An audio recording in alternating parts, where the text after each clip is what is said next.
Good afternoon from the Superbook.com sports desk. I'm Joe Hunk. It is all about the tournaments. You have Tennessee and Charlotte going at it tonight, 5 p.m. in Clemson, as that is going to be on ESPNU, and you'll be able to hear it here on 104.5 The Zone immediately following 3HL. The winner of Tennessee and Charlotte will play the winner of Lipscomb and Clemson. That is happening right now, and at the moment, Clemson has a 2-run lead on Lipscomb in the 6th inning. Tonight over at Hawkins, 7 p.m. first pitch, Vandy and Eastern Illinois. That game is going to be on the SEC network. For all your foundation repair and waterproofing needs, you need to visit USSTN.com. Breaking news at once on your home for the Vols, the flagship station for your Tennessee Titans, as well as home to 3HL. This is 104.5 The Zone.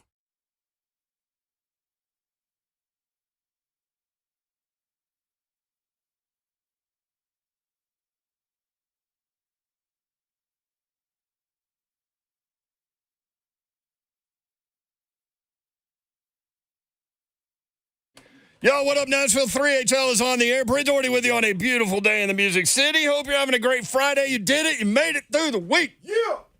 What is today's, Lee? It is Friday. Rod Slay is definitely here. I'm most definitely in the building. See?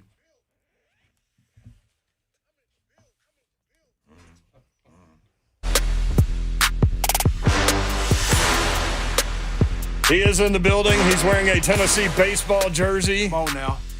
Vols play at 5. We will join Tennessee and Charlotte live in progress at 6 o'clock. I think you should correct that. They're winning at 5? Vols are spanking butt. They're spanking butt. That's what they doing. Just like the Lady Vols did. They did. They play Oklahoma tomorrow at 2 o'clock in the College World Series. It is not an elimination game, which is good because Oklahoma's won 49 games in a row. Hey, Don Davenport, professional volleyball player. Hello, that's Bonk. That's Bonk. Twitch, please. Twitch, please. Twitch, please. Happy Friday, my people. I think you meant to say professional softball player. Yes, softball. According to my S2 cognition she test. switched. Yeah, Switched up. that is actually what I meant. Speaking of college baseball in the Clemson Regional, Clemson leads Lipscomb 8-5 in the bottom of the 8th. Clemson batting 1-2 out. We'll keep you updated, and Tennessee will play after them. Vanderbilt in action tonight, 2 at 8 o'clock on the SEC late. network over at the Hawk. Prime time. All right, 3HL is presented by Spring Hill Heating and Cooling, springhillac.com. F&M Bank Chat is up and running. You can watch the show live, YouTube, Facebook Live, Twitter, Twitch. Twitch, please. We have one guest today, the entire show. Well, he's not on the entire show, but out of all of the 3 hours on the show and all of the segments that we will do today, we have one guest lined up today. And he's sitting in here right now, and he is Titans legendary punter. One day after retirement, can we call you legendary? Brett Kern? Whatever you want to call me. What's up, buddy? I guess How are when you retire, every day feels like a Friday, so here we go. Yes. There you go. So how emotional was that yesterday? For those that don't know, you addressed the media over at the Titans complex and thanked a lot of people. I did. It's hard to get 15 years into a 15-minute speech. A lot of people to thank, and there's a lot of people that I missed too, which is kind of the frustrating part because there are a lot of people that have helped and contributed to 15 years, right? And so to try to put that all on a speech was pretty tough. I was surprised and appreciated how many people came, former teammates, coaches, all that kind of stuff. Mm-hmm. At least Buck Rising could have been on time, maybe. I tell you what, though, if he didn't come in a bright, like neon orange shirt, I probably would have missed him. But you couldn't miss him. Don loves that. It's like Slay's hat. Like you can't. That's right, baby. Was he going hunting after? I don't even know. It was like a jersey, but I don't even know who the jersey was. He probably didn't either. Yeah. I couldn't miss him though. I looked up and I was like, "Yep, there's Buck." When's the last time you punted a football? Super Bowl week. Really? Well. Wow. No, my son and I we were fooling around in the yard the other day. Bryce is here, by the way. He is. He wants to stop by. Mm-hmm. Check it out. But like for real, was Super Bowl week. Huh. Yeah. How frustrating was that? Yeah, I mean, it's pretty frustrating, I understood the situation and everything that was going on, but it was frustrating. I don't. Well, I mean, there's a lot of things in this. There's a lot of things in this Okay, business so you don't for people understand. that So. don't know what you're talking about. yeah, Brett was with the Eagles. Thank An Eagles punter was injured, came back Super Bowl week, and That he week. he was punted. ready that week. He Didn't play punted- the game before. Yeah, and punted in the Super Bowl, and I mean, there was a big play in that game that came late on a punt down the middle of the field with a big return. That's life. Learn from it. You move on. It happens. And I'm just at least thankful for the opportunity to even go because we were so close in 2019, and of course against the Chiefs, right? The Chiefs. Doggone Chiefs. I heard you Patrick talk about a Mahomes. memorable punt in Kansas City when it was like 0 degrees. Well, that kick when Suckup made that kick, that 53-yarder, and it was 0 degrees. Okay. Yeah. Yeah. Yeah. I mean that because the first one he got a crack at it, Andy Reid called the timeout, and Ryan was a couple yards short. And I remember him bending over to tie his shoe, and I was like, "Buddy, you're gonna have to give this one all you got." And he's like, "Why do you think, Ryan? Why do you think I'm tying the shoe, right? Southern boys." And Southern deep voice. and then he just smoked it, and it went in. And I think out of habit, he accidentally kind of went towards the Chiefs sidelines because he played there for so long. And Right. yeah, and I tried to chase after him, but it was so cold, my hamstrings weren't allowing me to catch up to him, and so I just kind of gave up. And I went to go try to find Dustin Colquitt and their specialist just to tell them good game and all that kind of stuff. But yeah, a lot of good memories. And I tried to do my best yesterday to tell them, but there's so many of them. And Bo Brinkley, played with him for 9 years. He came into town, flew in, and last night we were just hanging out at the house, just shooting the breeze, talking about all the good memories. Most of them actually are kind of not football related, but there's plenty of good football ones too. How many times have you swung a golf club since the Super Bowl? Definitely more than I've punted, that's for sure. You're working on the next career. Yeah. No, I mean, well, I tell you what, seeing, I got some friends that are in the golf world and trying to get to the top level, and to see them grind and to work, it is, oof. And it's tough. And there's so many of them, and there's so many guys that are so good too, right? Yeah. And so to try to get to the next level, the highest level, the PGA Tour, it's pretty tough. So golf is it's a way for me to stay competitive, but it's also fun, and I don't ever want it to turn into something where it becomes like what football is. Like it's your job. It's what you do, right? And sometimes I can take the fun out of it, but definitely a lot of golf. All right. So you start playing football in high school. How did you come to the sport? How did that happen? Why punter? Way back. Yeah, no, let's start over. I played soccer for a long time, right? And Yeah. it runs in the blood. So I just played soccer. I played it a ton, but I got involved in the travel life, which that's pretty draining, right? When you're driving an hour and a half just for practice, have practice, and then all just to turn around, drive back. You get back at 10, 11 o'clock at night. You're waking up the next morning. It's just it becomes kind of draining, right, at times. And so in the state of New York, you're only allowed to play one sport, right? You have to pick. So it was soccer, football, and of course I picked soccer for the longest time. And but I also knew, obviously growing up in Buffalo, watching the Bills, I saw the kicking and punting aspect. I was like, well, I mean, I'm pretty good at kicking a soccer ball. What if I can somewhat kick a football? So I would try to kick footballs over the house. I was able to do that. And then I graduated. We had these power lines that kind of run in the front of our house. And I'm thinking, all right, if I can go out there and punt it over these power lines and actually make it turn over and spiral, I think I can do this pretty good. And so I had to time it up because there's traffic obviously coming back and forth. And the last thing you want is to zip a power line and the ball to come down. And, so there's certain times of the day where I could do it, and another time. Yeah. Right. But yeah, I mean, and the football coaches, they were, the PE teachers, and they were like, man, you got to play football. You got to play football. I was like, man, I'm just like, I'm dedicated to soccer. And then finally, I just got burnt out with soccer and went over to the football field, and the rest is history. Did they ever try to get you to play other positions? Absolutely. They wanted me to play wide receiver, and it was like the end of the first week. I ran like a little slant route. One of my really good buddies, he's a linebacker. he decleated me so hard. And I remember getting up and like after I caught my breath, I looked at my coach and I was like, nope, I am going over.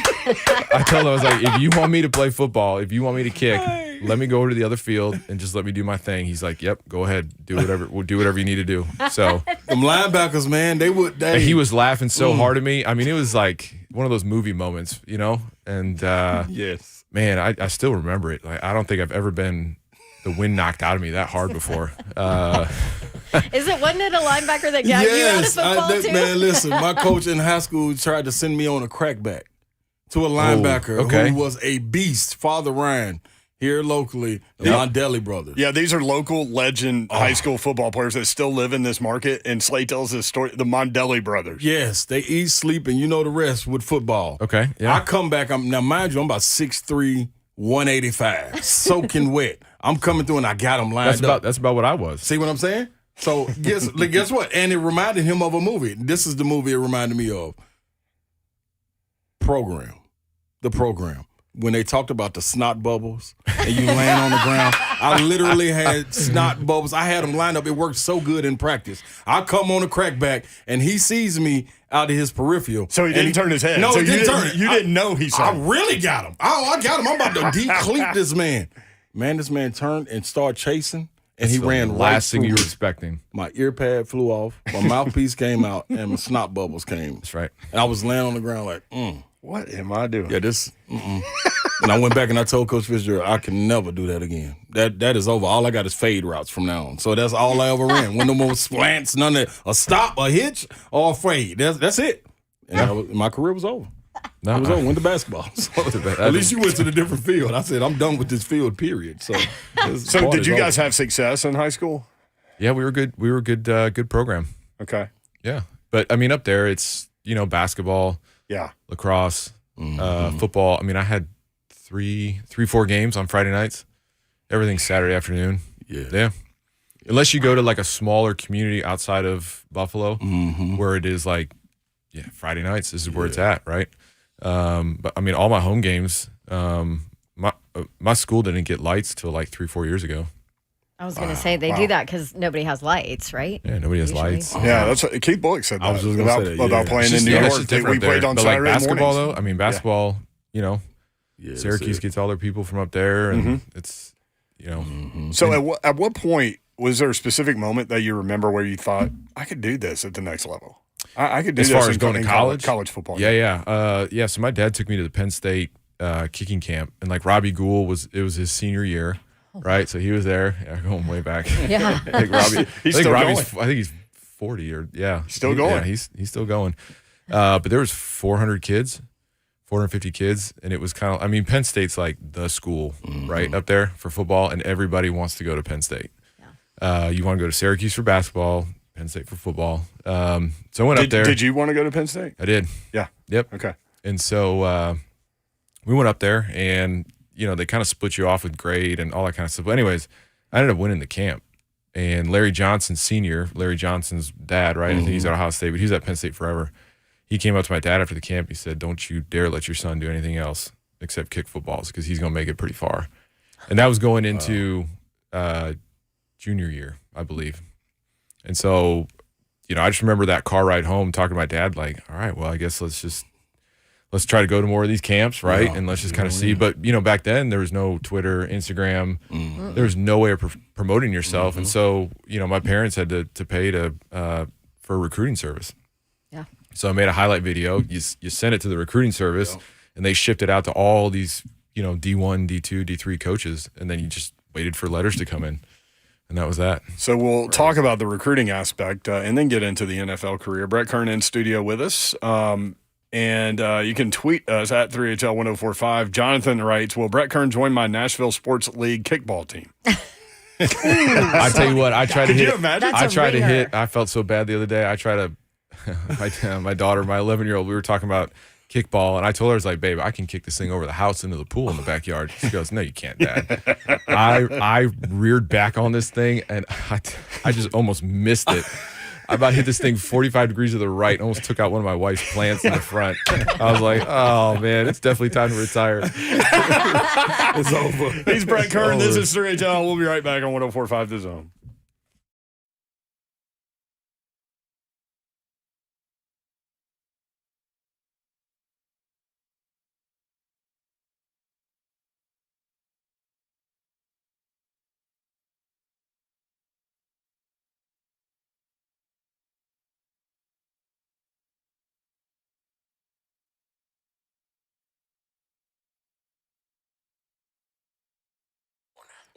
Go up to Dodge Chrysler Jeep Ram. That's where you need to go to get that next new vehicle, and you can get it done this weekend. Maybe you've been thinking about it for a while. Maybe you've got car repair bills adding up. Maybe you need something more reliable. Maybe you need something bigger.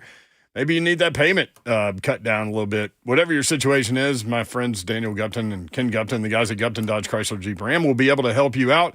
Just go see them, 3450 Tom Austin Highway in beautiful Springfield, Tennessee, about 30 minutes from downtown Nashville. 24 west to exit 35. It's about 9 miles outside the city, then a straight shot into Springfield, 30 minutes from downtown Nashville. Go up there, ask your questions. They'll have your answers for you, and you'll take your test drive, and you'll go inside, and they will help make the numbers work. It'll be that easy. Check them out online while you pretend to work on a Friday afternoon. GuptonMotors.com is the website. All of the dealership information is there. All of the inventory is there as well. That's GuptonMotors.com. Gupton Dodge Chrysler Jeep Ram.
3HL 1045 The Zone. Brett Doherty, Don Davenport, Ron Slay. Hope you're having a great Friday. Visiting with former Titans punter Brett Kern and Eagles punter.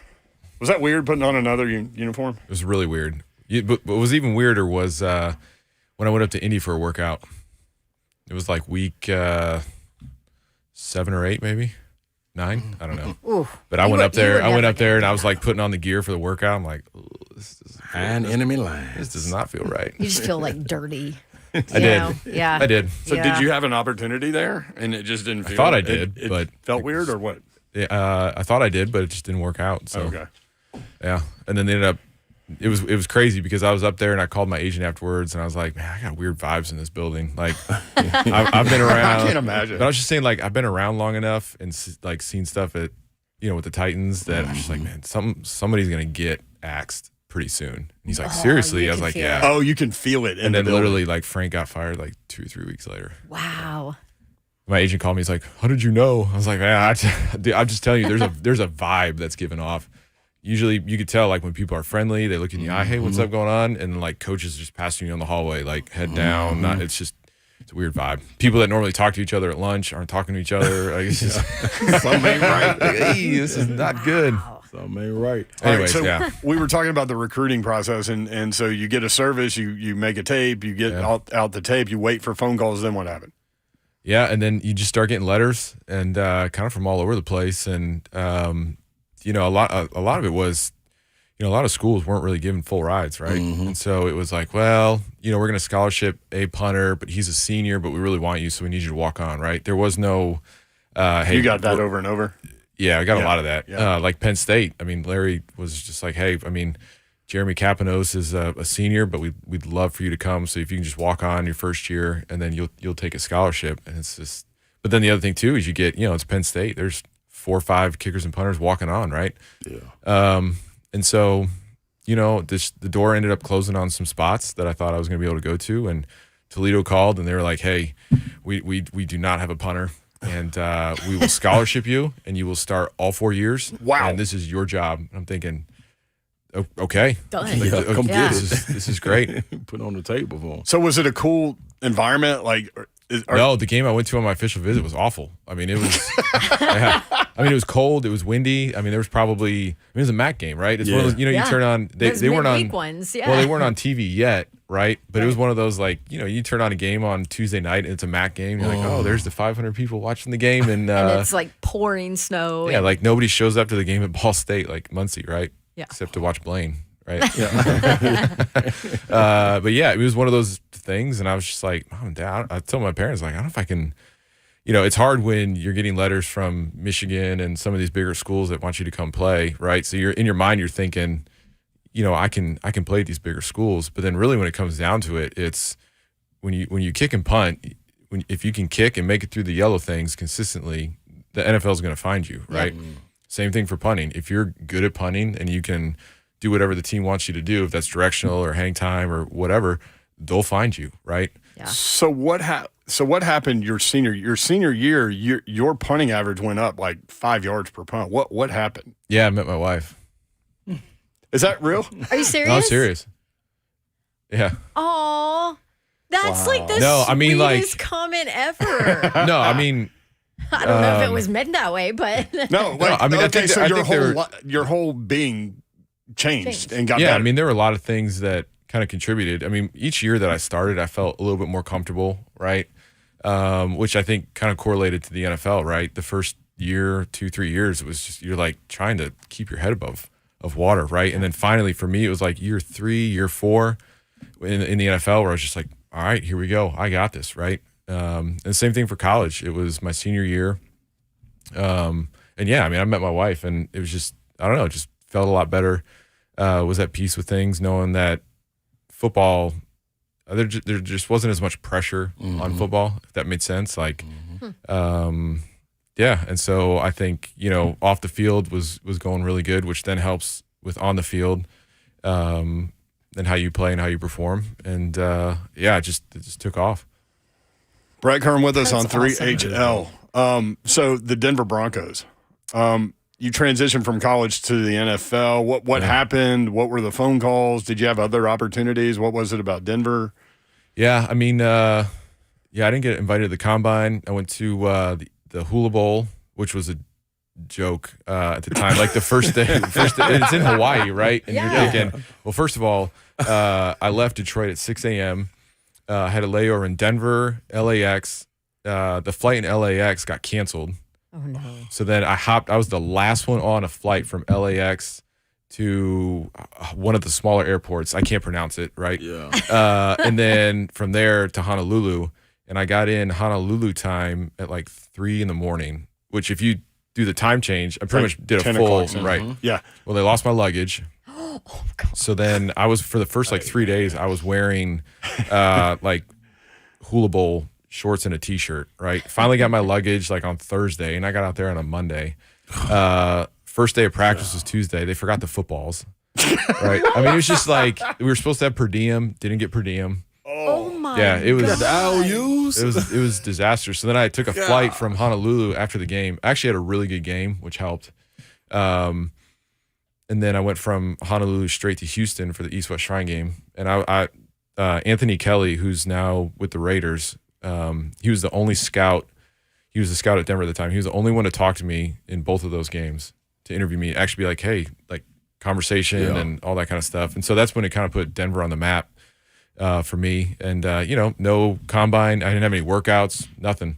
And so, draft day comes around. Apparently the guys that went to the combine, they all had a pretty poor showing, and it kind of vaulted me up a little bit. Oh, really? Yeah. So it was kind of blessing in disguise, right? Because who knows how I would have done, at the combine. And so then Denver called, and I had like Baltimore. They wanted me to compete against Sam Cook, which I was like, he's pretty darn good. Yeah. Like, at least Denver, I know, because that was the year that Todd Sauerbrunn punched that cab driver.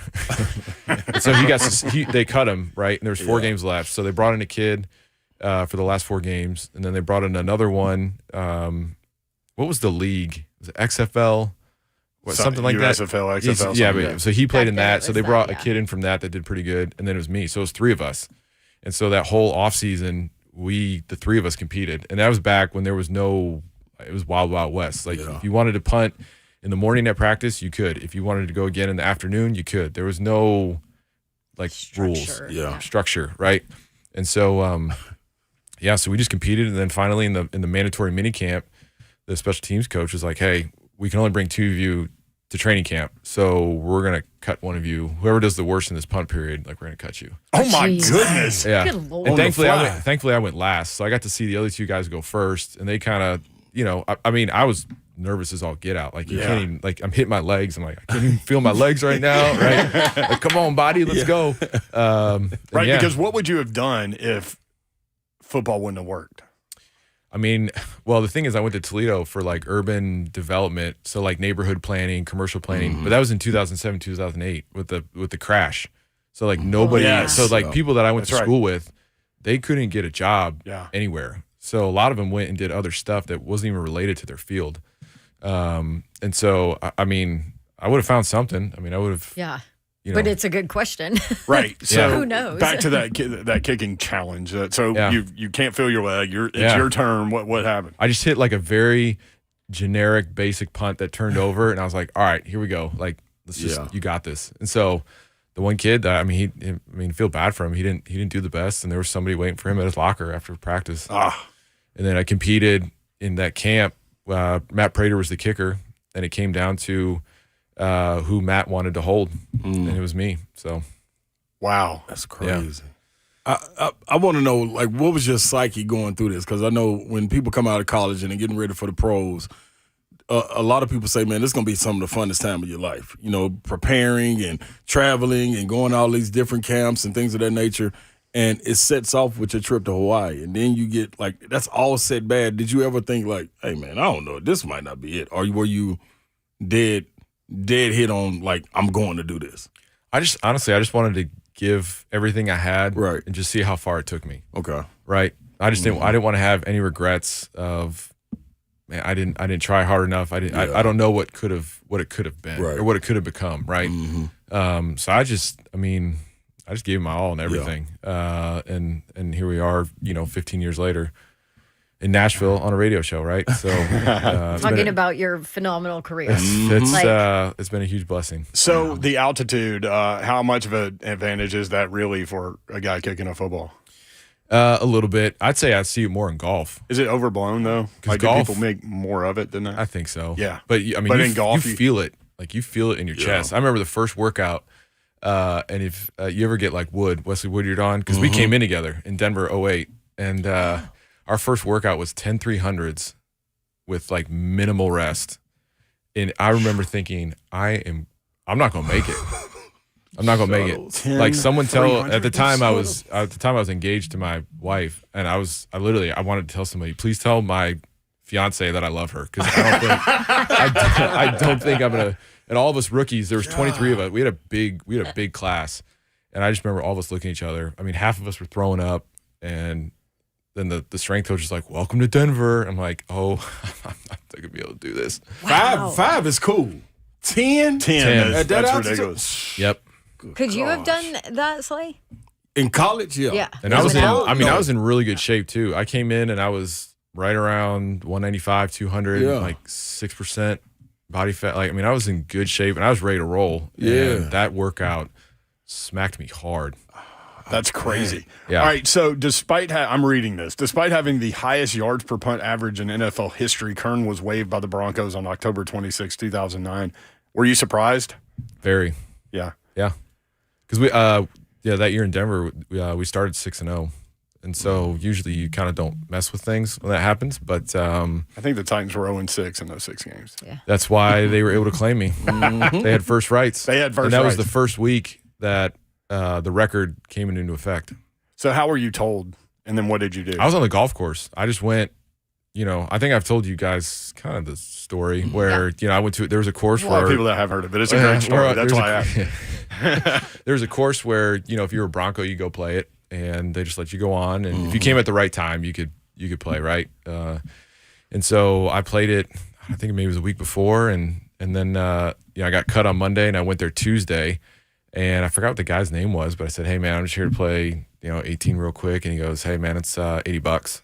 And I said, He already knew. and I kind of looked at him like, "Hey, what's happened? What's going on here?" And he goes, "It's like, man, I saw the news. I'm sorry, but you're not a Bronco anymore, and you're gonna have to pay for your round." I said, "Okay." So I paid the $80. And I started out. That's freaking hardcore, dude. You can't give Yeah. a guy one last And round. I just got cut Jeez. too. Like here, I'm unemployed. Bryce is 6 weeks old. We got diapers, all the kind of stuff paying for. And it's like, man, I'm just paying $80 to golf. Felt really guilty about it, but I just knew that I just needed to go somewhere to kind of clear my mind. Yeah. Because like I said, back then there was no CBA like what it is now. So it was like training camp was you were there at 6 a.m. I was lucky if I was in my hotel room 9, 10 o'clock at night, and it was every day. And you got a day off like once every 14 days or something like that. So, Oh my gosh. so I started. I was 2 under through 4, and I'm like, all right, I'm doing pretty good here. I feel pretty good about this. And Could be a heck of a round. I got done. Yeah, I got done on a par 3, and I get back, and my phone I had like 8 missed calls. My agent called me, all that kind of stuff. Because I'm thinking it's week 6. The odds of me getting picked up are probably really, really slim as a specialist, because who needs a specialist unless somebody's hurt, right? Or you want to take me on the practice squad, but if that's the case, you'll just let me slide through waivers and I go to a practice squad. And so it was Lake Dawson, who's The best. awesome guy. Yeah. And my agent was like, "What are you doing right now? Why aren't you picking up your phone?" I said, "Man, I'm golfing. What's up?" He's like, "Have you seen a 615 number call you?" I said, "Yeah, where's that from?" He goes, "Nashville." And I'm thinking, gosh darn it, the last time I was in Nashville was my cousin's wedding, and it was the end of July, and the heat index was like 110. So coming from Buffalo, right, where it does not get that hot, right, to Nashville, I'm thinking I'm gonna die there. I'm gonna melt. And so I ended up calling Lake back. He's like, "Hey man, can you be at the airport in like 3 hours?" And where we were living to Denver, that Denver airport's out in like Wyoming pretty much. And so yeah, I was like, "Man, I can't make that flight." And he's like, "We can get you on this later flight." And I came home, told my wife, She stayed back for a full week to pack up the whole house with a 6-week-old, and gosh. so then flight got delayed. I didn't get to the Millennium Maxwell house till like 1, 2 in the morning, and then I had a physical. You're giving out their secrets. I had a physical in the morning at 6 a.m. with Tak, right? With Takahashi. Takahashi. Yeah. Blaine says he's the nicest guy he's ever met in his entire life. Absolutely.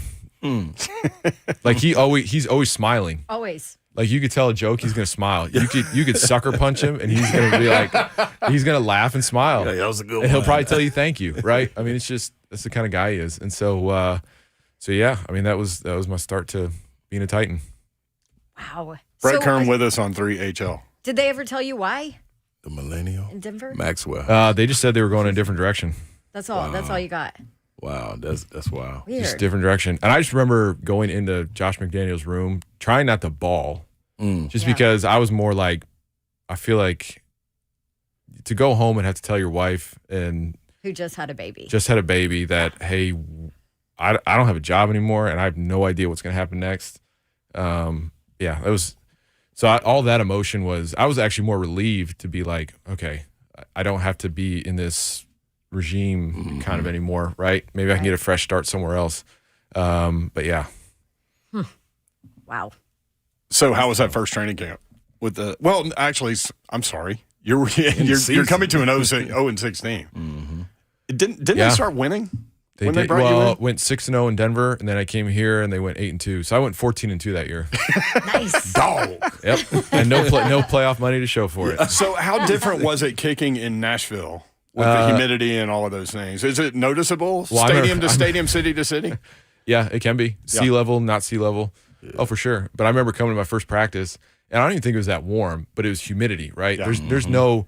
You could go golfing in Denver, it'd be 90 and sunny, and you're not sweating. No, it's right? the desert in Denver. It's the desert, Yeah. right? Yeah.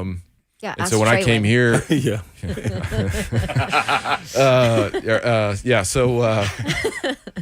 when I came here, the first practice was on Wednesday morning, right? And I remember going out there and I'm thinking, man, it is sticky here. And I remember Rob Baronis, he looked at me, he's like, dude, what's your problem? I'm like, man, it is so humid here. He's like, dude, it's end of October. You all right? Like this is actually a really, really nice day. It's And beautiful I just weather. remember thinking the transition, and I remember seeing the ball not going quite as far, quite as high as what I was used to. Because really the thin air just takes away the ability for the ball to spin, and kind of that's why the golf ball just goes forever because there's not as much spin. Brett Kern visiting with us in studio. More next on 104.5 The Zone.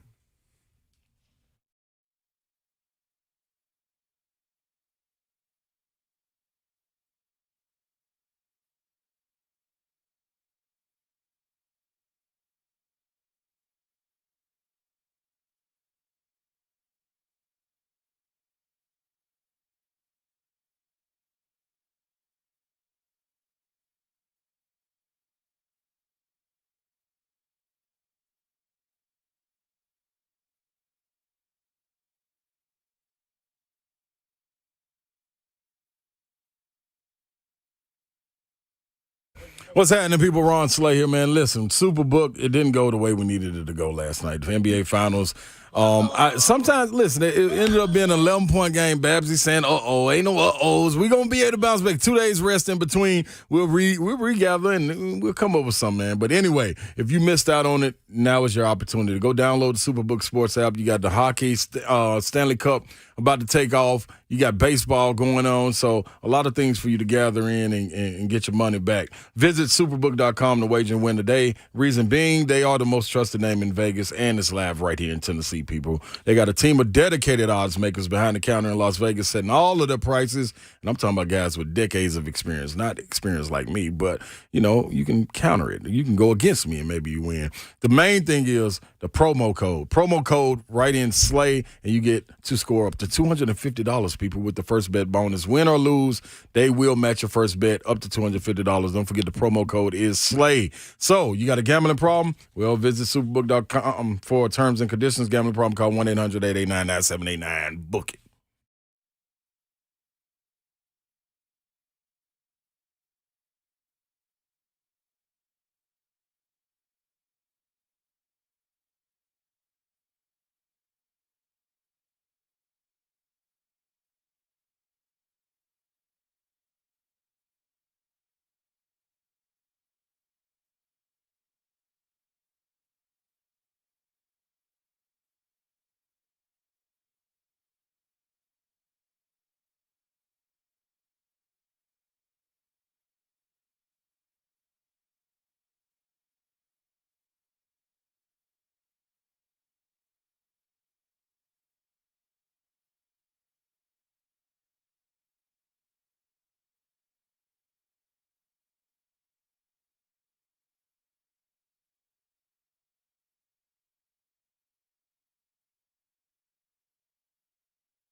3HL 1045 The Zone, doing a little long form thing with retired NFL punter, Titans legend, Brett Kern in studio.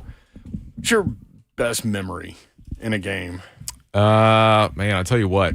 Ryan hitting that field goal, pretty special. The Kansas City kick you're talking about? Yeah. That was pretty special. Yeah. I mean, I've had a couple good games over the years that I felt like were key moments for me as far as advancing mentally, and just, more confidence, motivation that, hey, I belong here and, I can be what I think I can be. New England punt to end it, that's pretty special. You talking about this one? Oh, he doesn't have it. Yeah, we'll do it in a minute. Did you have another one? Sorry, that was on me. That whole run, that 2019 run was extremely special. Well, that New England punt though, all they can do is block it. Like they're coming. Right. And that's the crazy part because I think PFF gave it like the worst punt of the playoffs for the first week because Really? because it went against all their analytics as far as like hang time, direction, all that It kind went of stuff. right down the middle of the field low, but you got it all. Right, So which is not my. In that situation, do you give yourself more room or you just go where you go? Well, I mean, obviously with studying New England throughout the week, we know that at that time they like to bring 9 guys, right? You only have 8 to block, right? And so I knew that whoever was going to be on the outside, which was Slater, right? Matthew Slater, if Canton could just do a Hall of Fame for special teamers, down the hallway past the bathroom, he'd be one of the first ones in there, right? Because he is a stud. So I knew it's going to be him, how fast he can get around that edge versus me of how quick I can get that snap off, with Bo. And so the thing is you kind of fool around with different punts and whatnot. And so, at that time that one required, all right, get it over the line and get it so that it doesn't check up. Now you can hit the ball a certain way to where when it lands, the nose hits first and it'll just keep rolling, especially on turf, right?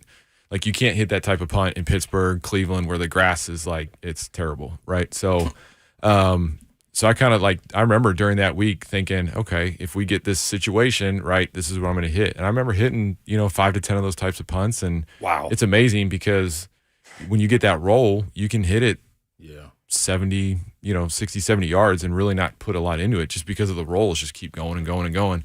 And so, here it was, here's the situation. And I just remember I hit the punt exactly how I wanted to. Yeah. And it kept rolling and it got on the ground quick, which takes more time than in the air. And Dane got down there and just stopped on the one. And I was like, Tom Brady's done. He's done. Right? Oh, well, 25 seconds left. Titans up by 1, and Brett Kern with the ball set at the Titans' 41-yard line. Titans radio has the call. Kern has to catch it and kick it. He catches it. He kicks it. He gets away a line driver. It's going to bounce for a long time inside the 10 and will be downed at the 1 with 15 seconds to go. It was perfect. It was perfect with the liquid sunshine for the Titans here. That's a all-pro punter right there. That's having all the clubs in your bag and knowing when to use them. You know what's funny is that Jim Nance said the same thing on his call. He said perfection. They were probably right next to each other, and Jim probably looked over and heard Mike's call. Use that. Right? They're probably all up there. The best part about that is just hearing the crowd, knowing how close it was to being blocked, and you hear that in the audio, and then nothing. Just the crowd was just completely deflated, and knowing Silence. that you had a really important part in that victory. So Dope. Brett Kern with us. His son Bryce Kern is with us too, and Bryce has had a pretty extensive broadcasting career so far. Man, I remember watching you interviewing people at the Pro Bowl. How much fun was that? Oh, that was pretty fun. I mean, even though that was a couple of years ago, a couple of my friends still razz me about that because that was before my voice was deep, and so now I'm voice is deep, right? now I'm left in middle school with a video of me doing the floss, and I'm like. Right. Don't put that out. You're always on tape. Film don't lie. He's over here. I'm surprised you moved your seat because Slay brought in these Oh, I don't know if you should. Sam Club special M&Ms here. That's right. Yeah, Why yeah. did you bring those in? Were Because they good? For me. Yeah, and for Bryce. And for we, Bryce. We practice discipline around here. So, people that can't show discipline, let's move those a little closer over there by Babs too, Bryce. So you can, Why are you trying to get me in trouble? I'm just they're saying. peanut butter, too. Yeah, Remember when I started dropping LBs and I They kept that are. 0 bar in the Yep. in the refrigerator? Never touched it. I never touched it. Discipline, baby. Well, discipline. gee, I wonder why. That's because 0 bar is trash. Yeah, but you know that I love them. So there's that. How quickly did you know Ryan Stonehouse had something? First time I saw him punt a football. You were like, uh-oh. Yeah. Well, I mean, yeah. I mean, it was, and the frustrating part was that, I changed my diet. I did everything because, you get older, like you got to do stuff to keep up with, a 22-year-old kid that doesn't stretch, doesn't do anything, and he comes out and hits a ball that I've maybe hit once in my career, right? Wow. And so, yeah, I mean, it was like, this is going to take everything I got to try to win this job.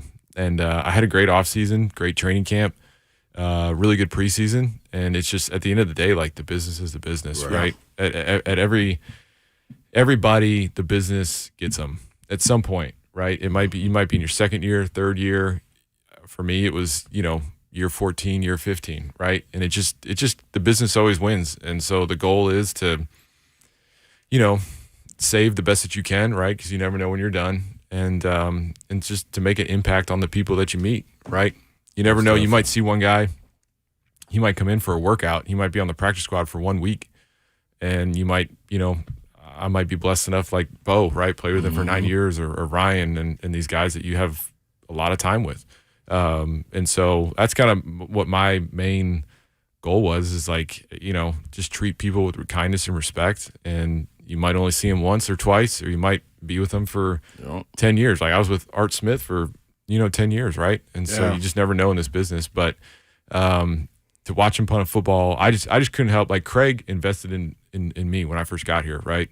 Yeah. And so I kind of knew in my heart that after probably a week or two, like I'm going to give it all I got. I'm going to do the best that I can to try to beat this kid out. But I feel like at the end of the day, like this is it. Like this is my time, right? And so the only thing I felt like was proper to do was let me just help him out, right? And it's up to him. If he wants to take the advice, great. If he doesn't, that's fine. Did he? Right? Yeah, I think so. Yeah. I mean, you break an NFL record. Heck yeah. That I tried, that I was really close to getting in 2017. Was really close to getting that bad boy, and it is hard. Yeah. It is. I mean, literally, I was a fourth quarter away from almost getting it, and we were playing Jacksonville here, and I had 4 punts in the fourth quarter into about a 20-mile-an-hour wind at Nissan, and I had like a 28-yarder, 31-yarder. Because we were winning, and we needed to win to get into the playoffs, and it was just like, run the ball, and it's like, punt, we're fine, because Jacksonville couldn't move it. We're the Hill of Beans, and we were just running the rock, and yeah, I mean that brought my average down almost a full yard. Oh, and it's hard, really hard. So for him to go out there and beat it and to kind of smash it pretty good, yeah, I mean that's that doesn't grow on trees. So he's special, really special talent. And I told him yesterday, I was like, man, you need anything, you just let me know. So That's dope. That's I have good. to charge you for it. I'm now a consultant. I'm now a consultant, unemployed, so it's going to cost you something there, Game be buddy. sold. Yeah, That's I know, all, hey. second year. I know what those contracts are for your second You year. can go work with James Wilhoit over there. That's right, over at Road Academy. Yeah. Yep. But that's what it's all about, right? Like in business and life and football and sports, it's about relationships. And Bo and Ryan and the late, great Rob Baronis and just so many just impactful lives came across your life because of a sport, Yeah, it's just a lot of life lessons that you learn, and so I'm thankful for every year that I had here, and it's just all part of the journey, right? And it's been a huge blessing. I'm thankful to call this place home. I said it in the press conference yesterday. To the fans, like I can't tell you how many people were like, "Man, I almost got excited for fourth down." I was like, "Hey, that's we don't want that." But there were some years where that was kind of the highlight. It was rough. But for people to say, "Man, I waited in my seat until after you punted," and and it sounds kind of stupid, but it's like, man, I really, really appreciate that, because a lot of times we're viewed as like, you just kick, you just punt, you're not really football players, you don't. But over the Sometimes years, by teammates. I mean, sometimes I was, over the years, and it's just like, man, you can really have an impact on a football game that a lot of people just don't realize. And so I just took a lot of pride in that, and I just wanted to really represent the organization and the city and the fans the best that I could. Will you guys go to games for fun now? Would that be hard? Well, I was talking to Slay, like we were talking out in the parking lot. I was like, I haven't been to a Toledo game, right? Yeah. I feel bad for my high school. They've been trying to retire my jersey for the last 10 years. I was like, I don't even remember what jersey number I wore in high school. It's been so long, right? And I think, being down here in the South, to be able to like go to Tennessee and like tailgate and go to a game, or go down to Alabama or Ole Miss, or I heard LSU is. We've got you at Tennessee. Yeah. Don't we, Slay? We can show them a good time at Tennessee. I already been recruiting. I'm not even talking to Kern. And now there's a Buc-ee's on the way. Like, I mean, Bryce. it's like a perfect trip. Stop at Buc-ee's, load up, and then you go to a game. And so I think, but I'm sure, we'll go to a Titans game and, enjoy it. Because there's still guys that I talk to, and I was just over at KB's house the other day, a little barbecue. He was crushing it on the green egg, and there's still guys I root for. Derek, Tanny, Kate. I mean, there's guys, Big Jeff, and I want to follow him. I want to see him do well, so at least I can text them and keep encouraging him and keep it going.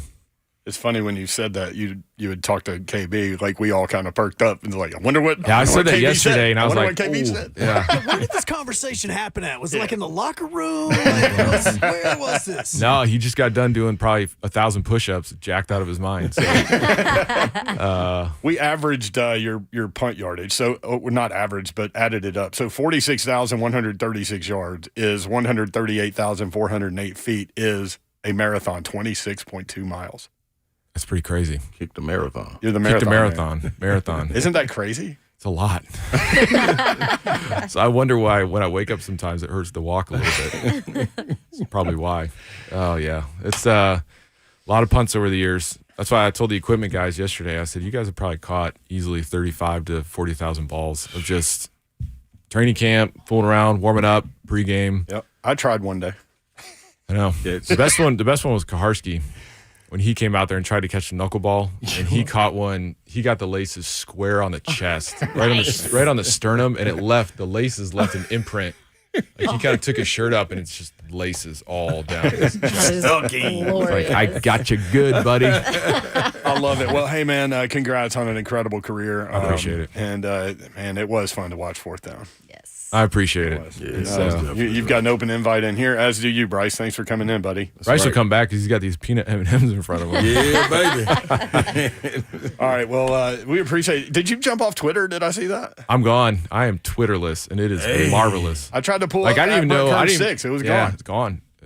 I tell you what, it is. I know you guys have to be on it and all that stuff, but man, it is freeing. It's less time on your phone. Like, now I had no idea the Preds got a new coach the other day, which so sometimes you feel a little out of the loop with what's kind of going on. But man, it is. We had him on. He's awesome. Freedom. Yeah. All right, Brett. Thank you, man. Appreciate it, you, brother. Yep. Brett Kern, Titans legend. 3HL 104.5 this home.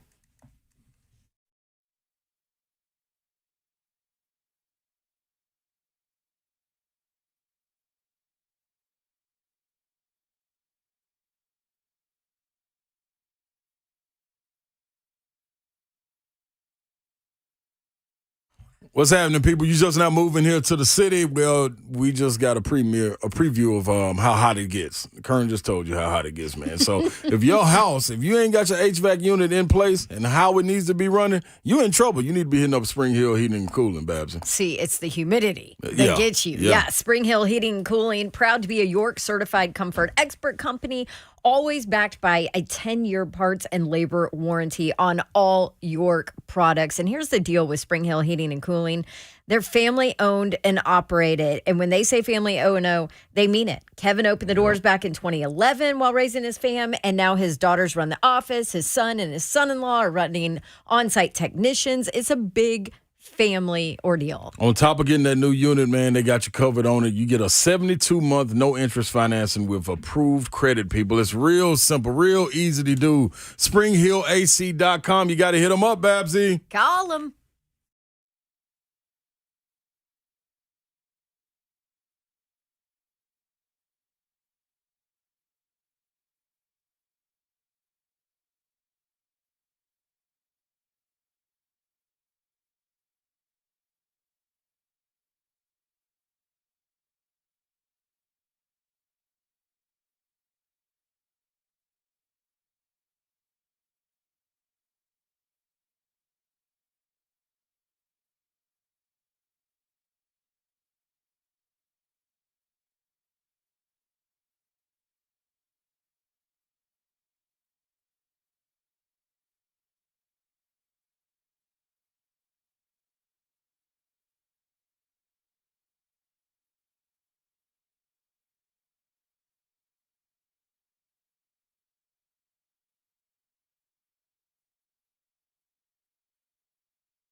Good afternoon from the Superbook.com sports desk. I'm Joe Honk. It is all about the regionals as play has begun in the tournament.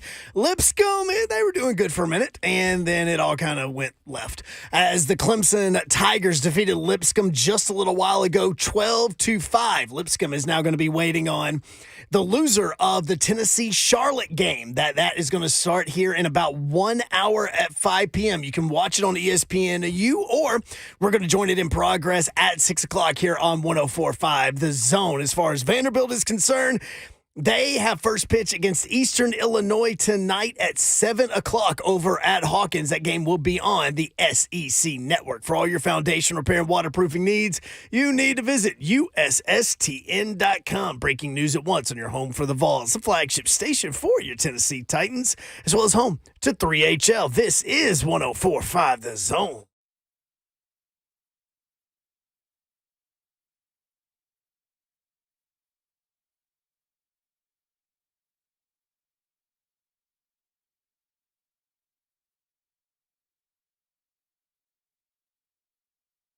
Three HL 104.5 The Zone. Brett Doherty, Don Davenport, Ron Slay. How about Brett Kern, y'all? Tough. Give it up. Just doing what he does, man. Just doing what he does. All-time franchise That was really leader good. in punts, 923. Gross punting average, 45.9. Net punting average, 40.8. Punts placed inside the 20, 373. So 373 of his 923 punts inside the 20. Owns 9 of the franchise's top 10 net seasons. Brett Kern. That's dope, man. So one of our listeners wrote it, and I'm sorry, I don't remember who it was in the chat, and I agree here. He said, "God, I knew that Kern's story was amazing. I didn't know it was that amazing. Like going all the way back to high school, college, decision there, and then Denver, and what all went down, and all of that." The intro to it, man, is enough to make you like. That's why I asked him. Like, it's enough to make you scratch your head and be like, "Hey, man, wait a minute, is this worth it?" Like, you go to a what was it, a bowl game, like in a sense? Yeah, not a bowl game. Well, All-Star like a game, Senior Bowl, yeah, All-Star game, and that they lose your bags. Like, what? What is I didn't know going that on? story. That is I've known crazy. him since he's been here. I didn't know Got that there on story. Monday. He didn't get spent to Thursday. Dog. Like, They what? didn't- No and they- per diem. they didn't have balls, No, like how, and you never got your per diem. what are we here for? Why would the balls not arrive? Like, you're bringing us all the way to Hawaii and giving us nothing? That's tough, man. And Yeah, you get palm trees and a view. see, I that, mean, that you was the get thing. Hawaii. That was the thing. Even like when I was coming out, you looked at it as, man, because all the vets would tell you, man, you about to have the time of your life. Like, Right. school's behind, boy, you set off, and that's what I was envisioning. Like All-Star games, you get goodie bags and all of this stuff. And for that to be, if that would have been the first trip, man, I would have been like, yeah, this can't be it. I would have had to talk to somebody like, hey, dog, did your experience go like this? You know what I'm saying? Like, somebody got to tell me something. That's wild, man. That's wild. Well, one of our favorite things to do is to sit down with somebody for an hour. You know, just an extended period of time to let you guys know what makes these guys tick, what got them to become successful and get where they were. Because listen, there are hiccups in any success journey. Yeah. You only fail when you quit. Right. So Absolutely. just keep getting back up. And that was another illustration of a really successful, one of the best punters ever, and certainly in this franchise's history, the best punter ever. And the trials and tribulations he had to go through to make it work. Right. And go through all that and still be blessed enough to be able to walk away from the game when you decide to walk away from the game. You know, that's, hey, man, anything you do, like business, whatever it is, to be able to say, all right, that's it, and you turn the lights out and walk off without somebody saying, pushing you in your back, like out the door, it's a different kind of freedom in your mind, I believe, man. So kudos to that, man. A lot of people don't get to do that at all. How about the stuff about Ryan Stonehouse was fascinating and very, very honest. When did you know? First time I saw him kick a ball. That's it. I'm like, uh-oh. Yeah. Like, I think that's what he said. Uh-oh. Here come the young gun. This is what everybody feels like. But what does a competitor do? He understood what the competition was. He said he had changed his diet. He said, okay, I'm going to give it my best shot. Yep.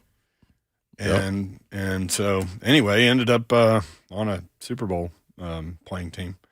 So should have punted in that Super Bowl. Should have punted in that Super Bowl. Could have changed the outcome. There was a bad kick late that was low and went right down the middle of the field, and a big return that set up the win. And the funny thing is, or the loss from their perspective. Everybody on social media at the same time was saying, like, why is Kern not punting? Like, you know what I'm saying? I know, of course, well, I guess our algorithm is definitely going to pick up people here, and that's what I was seeing on my timeline. So that was interesting to see. Everybody knew except them. Philly, get it together. Get it together. A few things going on. NBA Finals, obviously, Game 1 in the books. Nuggets grabbed out Game 1 win, 104-93. We'll talk about it. Another NBA note, the Ja Morant ruling will come down after the NBA Finals, according to Adam Silver. And no surprise there. They don't want any attention taken away from their biggest stage. Yeah, that'd be silly. Can Miami contend in this series? That's a good question. I think they can. I think it's going to take a maximum effort. The game last night, defensively, it wasn't a maximum effort as far as rotations go and things of that nature. And this is why when we were talking before the finals even got here, who would we want to see the Nuggets play? That's why, to a man, I said Boston, without question, because of the matchups, the length, and everything. Yeah, Aaron Gordon had 12 points in the first quarter. Like, I can't remember the last time Aaron Gordon had 6 points in the first quarter. But it was because of the matchups. They had a smaller guy, Gabe Vincent, a point guard, guarding him. Just took him in the post. And Jokic can see over, pass it to him, and it was dunk after dunk after dunk. So they took advantage of the matchups. The matchups that Spoelstra was going to have to tweak that lineup. Yeah, Kevin Love had to be back in it, too. Jokic had a triple-double, but he only shot the ball 5 times in the first 3 quarters. Yeah, he had a double-double at half. So... yeah. We'll talk about that. Also, SEC will go 8-game conference schedule. That's been a massive talking point in the sports world today. And yesterday, actually, it came down right before we had Chris Lowe on, which was good timing on our part. But the schedule for 2024 will be announced on June 14th. So it'll be interesting to see how they make all that work. Jeff is in Cookeville next up at 615-737-1045. Hey, Jeff. What's going on? What up? Not much. I was wanting to ask Brett Kern. Had a little story with him. I'm a season ticket holder, and I had the opportunity to go on field, and I still got a meme that I created where I threw a pass to Brett Kern. So since then, I bought his jersey and got on another practice. Got to view one of their practices, and I was down there with the players.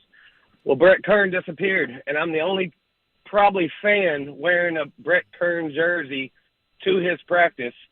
And I had a joke with Taylor Lewan, like, go back in there and get Brett, come back out here and sign my jersey. I'm probably the only fan wearing a punter's jersey to games. But I never got to see Brett. He never came back out. I was I knew he was busy, and they're all busy. They got time schedules, but Brett, if you're listening, I'm still waiting for my jersey to be signed. And if you're passing through, going to Tennessee games, you're passing through Cookeville, it would be my honor to challenge you in a game of golf. Oh, yeah, good luck with that one. Yeah. All right, thank you, Jeff. Appreciate it. Mm-hmm. Brett Kern jersey. That's dope. How about Brett? For a while, it was... I always talk about this when you buy a jersey, you want somebody that you know is going to be there for a while, right? So you don't have to buy a new one the next year because those things are not cheap. Yeah. I mean, might as well have bought a Brett Kern jersey. Facts. You knew he was solid. Facts. You knew he'd be there. Only Titans jersey I ever bought was Robert Godfrey. Linebacker? Yeah, from Georgia. I love that guy. Really? Yeah, he's the guy that Blaine would talk about. He'd go flying into the hole without any hesitation. And Lorenzo Neal, when Lorenzo went changed teams, he called Blaine. He's like, man, I've seen it on film. You better tell him not to go running through there. I'll be waiting on him. And so you guys didn't want that Derek Hagan jersey? That one wide receiver that I think was there with the Titans for like 1 year? I don't even know. I don't even know who that is. Derek Hagan played for the Titans in 2014. He had 254 yards receiving. You got me, man. I remember Darian Hagan, who played quarterback at Colorado in 1990 for the co-national champion Colorado team. They played Tennessee in the kickoff classic and tied 36-all. Eric Bieniemy was on that team but was suspended for that game because they said on the broadcast he got a little too aggressive when the firefighters were trying to put out his grandmama's apartment fire. I don't know what that meant, but he did not play that day. And so Mike Pritchard, a wide receiver, played running back and went for like 200-something yards on Tennessee. Oh, my gosh. And that was Chuck Webb and Dale Carter's first game. Like, there was a lot going on in that one. How do you get so aggressive? What was he trying to snatch the hose pipe out? It sounds like it. Like, yeah, y'all gonna put this fire out? Maybe punch somebody. I don't know. Yeah, y'all gonna let me in that house? I gotta go get. Like, I gotta go get Zoe. The cat. Yeah, something. That's weird. I was in the middle of a story. What was I telling? Oh, he said you better tell Robert Godfrey don't go running in that hole. I've seen it on tape. I'm gonna light him up. So Lorenzo Neal played fullback. One of the most popular Titans ever, and he played here for 2 years. And so sure enough, ISO run up the middle. Here comes Godfrey right through the hole, and Lorenzo Neal flattens him. And Godfrey's just laying there on his back for a while. So trainers go out, they get him. He comes over to the sideline. He's like just on one knee, and he's standing next to Blaine. He goes, "Did that look as bad as I think it did?" And Blaine's like, "I told you not to go running through that." Oh, man. Players have the best stories, man. Behind the scenes footage, man. Yep. What about Kern going after the all-time punting average, and he has to punt 4 times into a wind and loses it? It's not like you can say anything to a coach either, because it's like playoff implications. Yeah. You know the Jags aren't going to It's move not the like you ball can on say, you, so they don't care. I missed the call. I'm going to fake it. Yeah. Right. And why is the wind blowing on that day? Yeah, exactly. Come Or on, why man. didn't y'all choose the different side of the field in the first quarter? Right. 615-737-1045 at 3HL1045. When we come back, we'll get into that NBA Finals action. Ask Slay about that. What does Miami need to do to make this a series? Also, the SEC will go with an 8-game conference schedule. That means that there is one permanent opponent for 2014. And when you do some research, you talk to some people, you do some reading, you do understand that in 2025, this could be a lot different. So this is a Band-Aid, but we'll talk about 615-737-1045. It is a Trash Talk Friday on 3HL.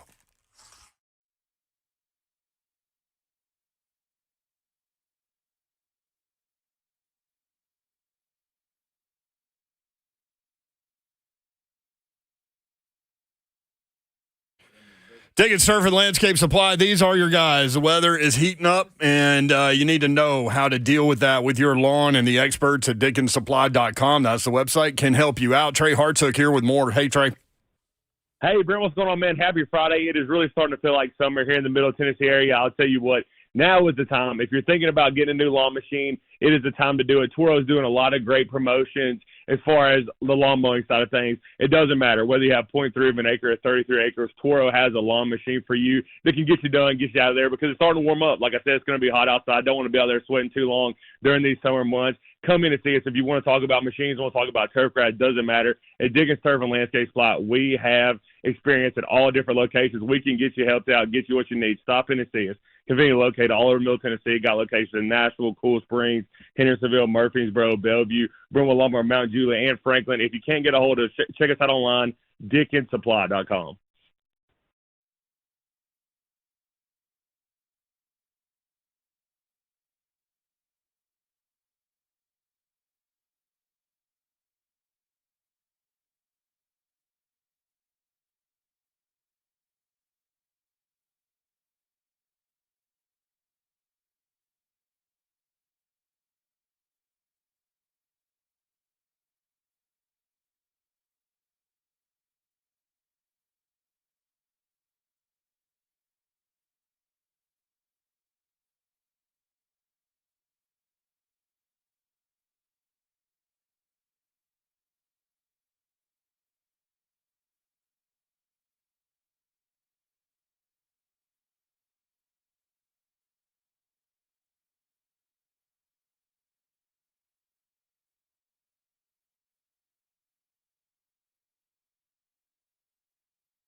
3HL 104.5 The Zone. What up?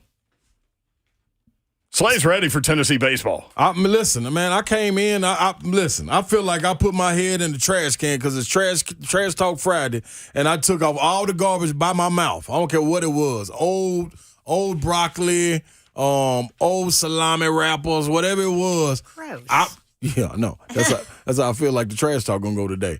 And who we got? I don't even know who we got. Who we play? We play Tennessee. Charlotte, yeah. That's Charlotte and the best home run hitter in college baseball. Yeah. Woo, Oh, there you go. Get him, Honk. Woo, we really scared. We don't care nothing about that. His Shohei already in a big show. He ain't Shohei. If he was Shohei, he would have been already up there. I'm actually the guy that Shohei plays for Clemson, and he already had a home run today. He's not what? Yeah. Oh well. We ain't scared of him either, huh? You know what I mean? See, that's what I'm talking about, huh? What side you on? This is what I need to be knowing. I'm just making sure you have your facts It's right. Trash Talk Friday. Facts don't get in the way of trash talk. Always understand. Always understand that. Also, Vols don't get in the way of a good 50. story. Vols by Right. 50. You know what I mean? 50. Okay, 40. I'll take it down a notch. You can watch the show YouTube, Facebook Live, Twitter, Twitch. Twitch, please. Brent Doherty, Don Davenport, Ron Slay. What up, Doe? Coach A on Twitter, amazing interview with Kern. If you missed that, we spent an hour with Brett Kern. And I mean, basically went Barbara Walters with him.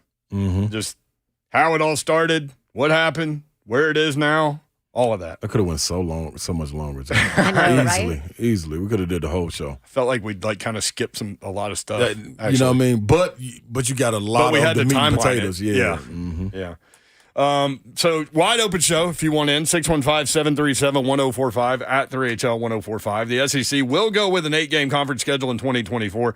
Kind of surprising in that the commissioner was public with his desire to see that 9-game schedule. He said if you want to be the best, you don't stand still before the vote. It's worked since. Since he's been using that. Yeah, so 8-game schedule for the SEC over the last 16 years has netted 13 college football national championships. So there is that. Greg Sankey was on the Paul Feinbaum show and said that the SEC has unity with the decision to keep that 8-game schedule. Well, there's unity, and in some ways that's unique among conferences right now. And we've announced our excitement about being joined by Oklahoma and Texas. I think that's not news to you, but had to work through, given their earlier transition, how do we make a decision about a football schedule, announce that we'll play 8 conference games, we'll maintain the required opponent among our, if you will, Autonomy 5 colleagues or major independent. We're going to eliminate divisional play in 2024. That means the top 2 teams atop our conference standings at the end of that season will meet in Atlanta for our championship game. I like that, though. I like that, Paul. I like that a lot. Mm-hmm. I like it a lot. Done way before. Yep, very true. They are talking about a pod system, though. So we talked with Chris Lowe about that. That's definitely still on the table. And I pulled here it is. So this is from 24/7 Sports talking about the SEC Network proposed one of the first pod system hypotheticals last summer. And it would look like this, 4 pods, 4 teams in each pod, 16 teams, right? Mm-hmm. So still no divisions, but there would be pods. Pod A, Florida, Georgia, Kentucky, South Carolina. Pod B, Alabama, Auburn, Tennessee, and Vanderbilt. Now that's really unfortunate for Vanderbilt. That's a gauntlet. What would it be again? Alabama, Auburn, Tennessee, and Vanderbilt. Goodness gracious. Man. That's brutal. Man, you talking about playing the best. Let's knuckle up. With these 16, and you're only going to do 4 pods, it's kind of hard to, like, put a softball pod in there. Yeah. Here's another one. LSU, Mississippi State, Ole Miss, and Texas A&M. Give me that one. Mm. Put me off now.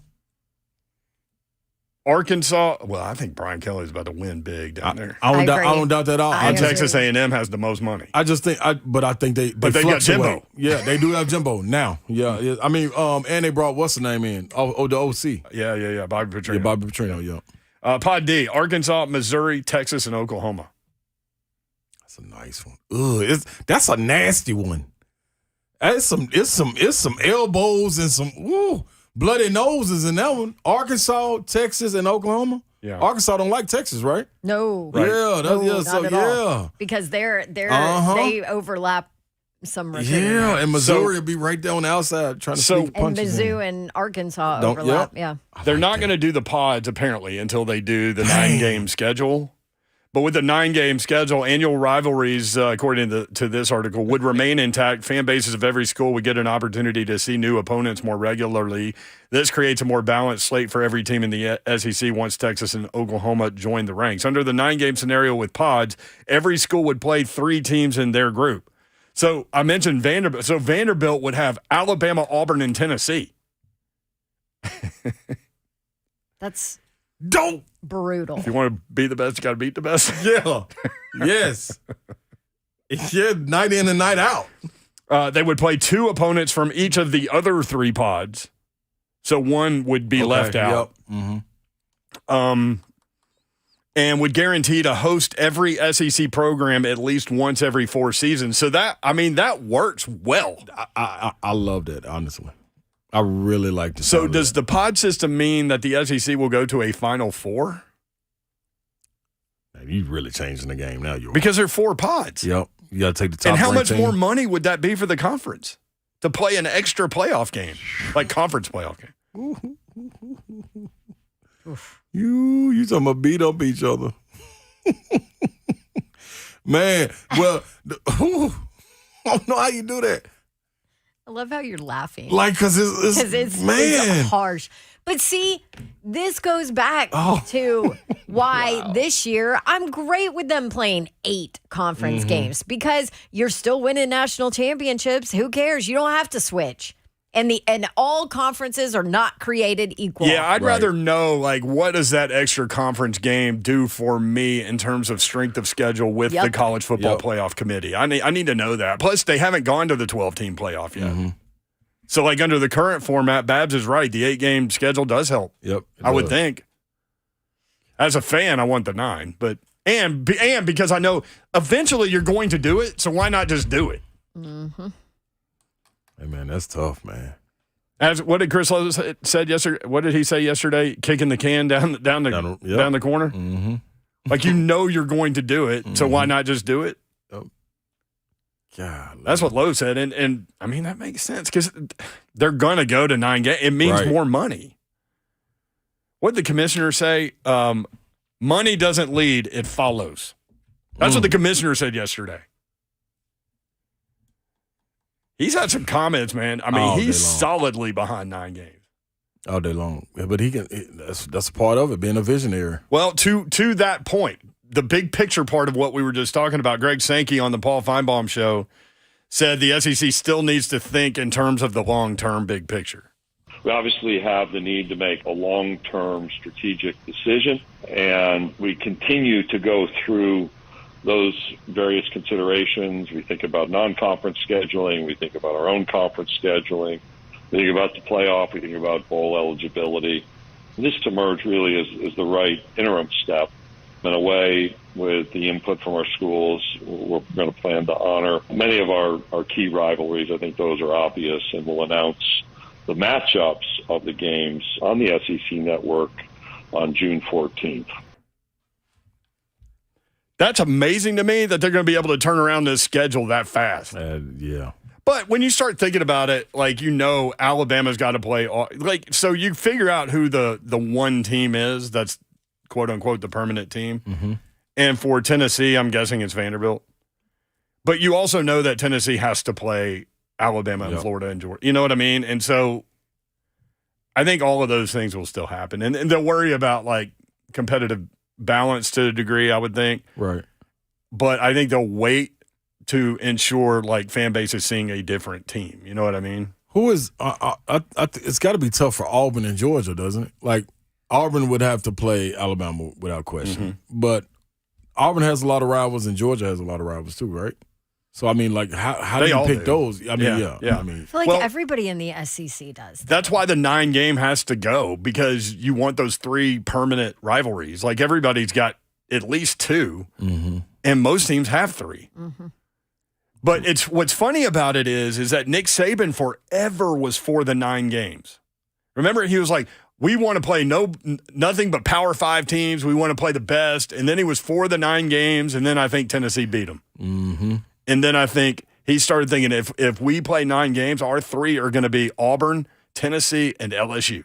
Yep. Every year. That's tough. Not to mention rotating through Georgia. And then I started thinking, I wonder if that's why Georgia's for it on some level. I mean, Kirby Smart's saying, like, we got to play hard teams anyway. I'm not, who cares? Like, he goes, this is a non-story for me, is what he said.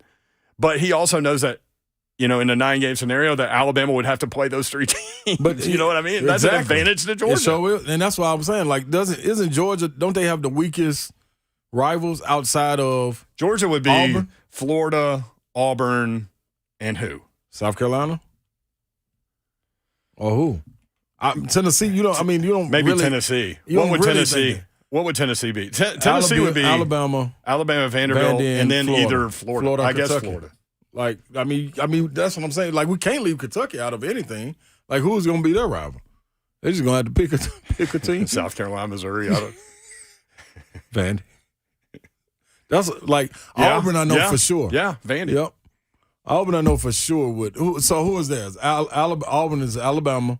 Georgia. Georgia's the South's oldest rivalry. Right. No, yeah. So those 2, and then who though? That's why I said about Georgia. LSU, maybe. Maybe. So LSU's going to get screwed too. But God, then Auburn, Florida, like from. That's what I'm saying. Oh, the Cardiac Kids. Remember that one? Yes. When Auburn went down to Gainesville and won in the swamp with Little General. Daddy. Bowden. Terry Bowden. Mm-hmm. For those that don't know who we're talking about. Terry Bowden. Auburn was on probation and went undefeated. Mm-hmm. But that game at Florida was something. I mean, there's so many great memories, which will still happen. But, yeah, Vanderbilt, I guess, would be. South Carolina doesn't have all Tennessee. You know what I'm saying? No, they don't. Everybody just go get their players out the state. Like this, everybody. Hey, now Beamer's trying to change that. And he is doing a terrific job of it. But people. Spurrier changed that a little bit. He helped it. Would Vandy be Tennessee, Kentucky, and Ole Miss, maybe? Because they play Ole Miss every year now. Probably. That's their permanent. Yeah. All right. Ole Miss getting out. Ooh, I guess you can figure this out if you you just do the math here. But Lane's got to be liking it. It's going to be 9. But not right now, not in 2024. That's right, because they don't have to. No division, just Wild Wild West out there. But I love I love all the non-SEC people making such a big deal about the fact that it's only 8-2. Like Tim Brando went off on Twitter and then, of course, just got massacred by SEC fans. Mm-hmm. But went off and talked about, well, I hope they look at strength of schedule when you're looking at college football play. I'm like, yeah, guess what makes up for it? Their actual 8 conference games, because their 8 conference games in the SEC are way more difficult than your 9 conference games in the Pac. Who knows if it's still going to be alive around anymore? Pac 4. You know? Yeah, like everybody's looking for an exit. So anyway, I totally agree. Tough, man. It's gonna be fun to watch it play out, though. I do too. I mean, this season will be fun just with the non-division thing, and just we're going to throw 16 teams in a pile. Let's rock and roll. It's almost like a cage match or something. You know what I mean? That's exactly what it is. Yep. And which 2 teams survive? That's gonna be beautiful. And then how do they do the tiebreaker? Especially with the pods too. But for them to be able to put this out there June 14th, having just made the announcement yesterday, you know they've had to have been working on both scenarios. There you go. They've been working. Like I said, part of being a visionary. You done tweaked and played with everything that you could think of as far as the pattern that would go. So 615-737-1045 at 3HL1045. I mean, it's a time for change, and that's exciting. Mm-hmm. And you got all these can you imagine the TV money? They're just gonna be clamoring for it. Like what? Y'all pods. I mean, and you put a ninth game. You put a 9th conference game in there once you're expanded, and you can ask for more TV money. Yes, right? you can. Yes, I can. Mm-hmm. Man, 615-737-1045. You want in at 3HL1045. 3HL presented by Spring Hill Heating and Cooling, springhillac.com. The F&M Bank chat is up and rolling. M-Boy writes, Roll Tide, yeehaw. Mm-hmm. The real negotiation happening between head coaches and their ADs. I think just talking to people, I think a lot of those guys felt like they didn't have all of the information that they needed. Yeah. And so that's why they went that way. We did not get into the NBA Finals. We will do that next. 3HL 1045 The Zone.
You spend valuable time thinking about which bets to place each week, so why wouldn't you want the best company in the business to be the one who handles those bets? Superbook Sports, the most trusted name in Las Vegas, and they're live right here in Tennessee for all of your sports wagering needs. Superbook has a team of dedicated odds makers behind the counter in Las Vegas setting all of their prices.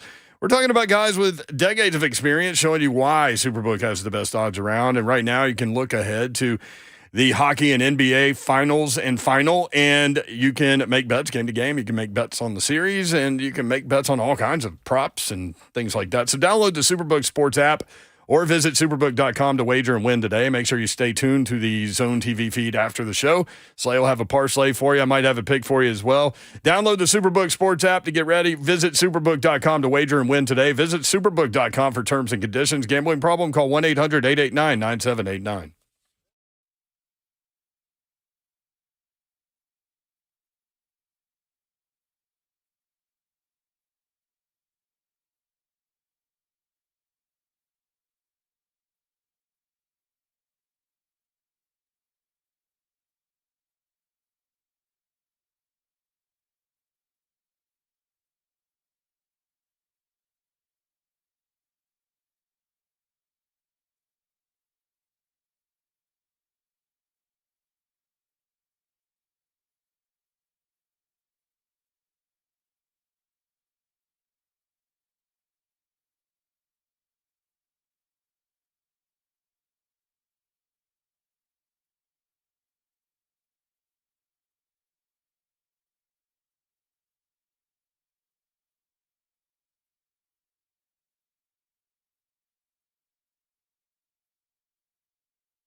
3HL 1045 The Zone, presented by Spring Hill Heating and Cooling, springhillac.com. We need to get that air going. It's going to be hot this No, it's going to be scorching. Ooh, 90. Yep. And then some on Sunday.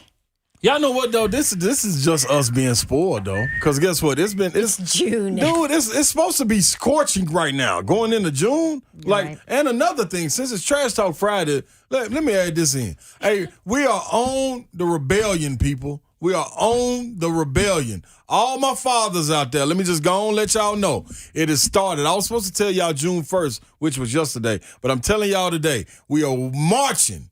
You hear me? Marching to let people know we deserve 2 days for Father's Day, and we want the whole weekend. Yep, we don't need Friday. Give us Saturday and Sunday, because Sunday will be a kickback day. Saturday will be the day. That's our bonus day. So we want our bonus day. I'm sick of this. I done let y'all slide the last 2 years. Everybody out there, mamas, aunties, cousins, nieces, daughters, all of y'all. We done let y'all slide. We done let y'all get away with it. I would stand for it no more. So from now until what day is Father's Day on? You don't even know. I don't even exactly. No, he's trying to lead you into saying Sunday. Sunday. Wrong. That is wrong, Babsy. It would now be, I believe, the 14th and 15th. Let me just go look. Let's find out, because we're going to narrow this down. I'm sick of this. It's we want the 17th and 18th from now on. That's Saturday and the Sunday. And if you can't get with it, you can't get with it, people. Have y'all ever seen the Batman movie when what was it? Who was it Bane? No, it was the Joker. When he put them on separate boats and everybody had a trigger for dynamite to blow up the boats. We're going to give y'all the triggers to the dynamite, put all y'all on the boat. And whoever agrees to make us get 2 days, y'all get off the boat. Hold on. What? You don't want to be blown up, it sounds like.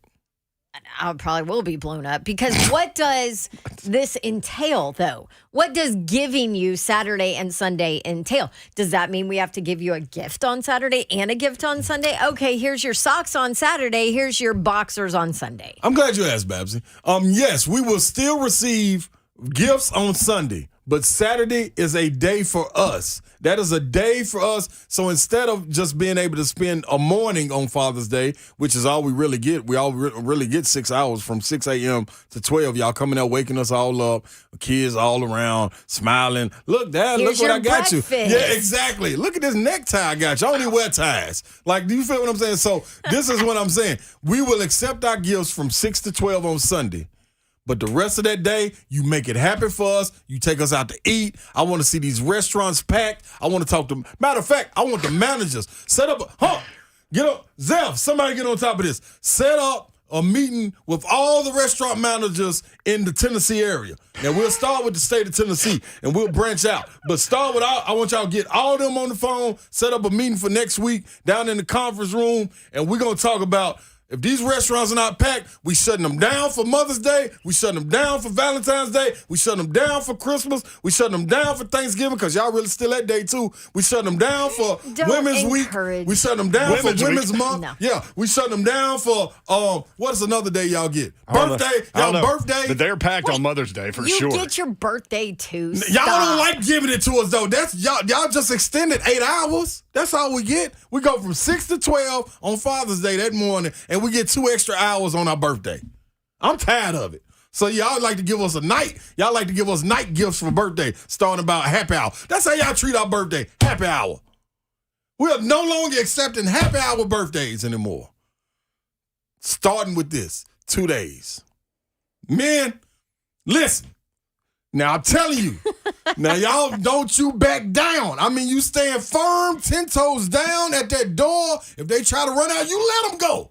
You don't say when you let them go. You tell them, I'll be right here when you get back, because I want Father's Day 2 days. I'm on top of that, Slay. There you go, Zeph. You on the right foot. Not on the wrong foot. You on the right foot. And I like that, Zeph. It ain't about if you got kids or anything. All right. We want our 2 days. 2 days. 2 Listen. days. 2 days. 2 days. Okay. Thank you. That's all I needed. Now listen. This is what I need to know. What do you need to know? Let's say let's say that we agree to these ridiculous terms. First of all, don't down talk us that way. As in women. Yeah. Ridiculous terms. Down talk it anyway. Then what would be an ideal 2 days of Father's Day weekend for you guys? What would suffice? Because normally it's here, kids brought you breakfast. Here's their sweet cards that they all signed. That's so and I'm so tired of that. here is your beer while you fix something that you screwed up about 2 days ago. That's right. And okay, so what I want to do is, I'm glad Sorry, you asked Mr. that. Babs. I'm glad you asked that, Babs. I would like to get with my fellow fathers out there, and we're gonna have a meeting. We'll come up with a list. You can't come up with something? No, I can. I don't want to do this because it'd be things that I may leave out. You know what I'm saying? And I don't want to do that, and speak. I'm just the speaker. You don't shoot the messenger. I'm just bringing you the message, Babs. Now, we got to reconvene the head, the trust, the body, the board, the committee, the board of trustees for the 2-day Father's Day. We're going to reconvene. And we'll be able to come back. So now. Are you going to give mothers 2 days for Mother's Day? See, Babs, this is what you always do. This is what you try to deflect. You try to get me to get off my course. Listen, I'm just all about equality.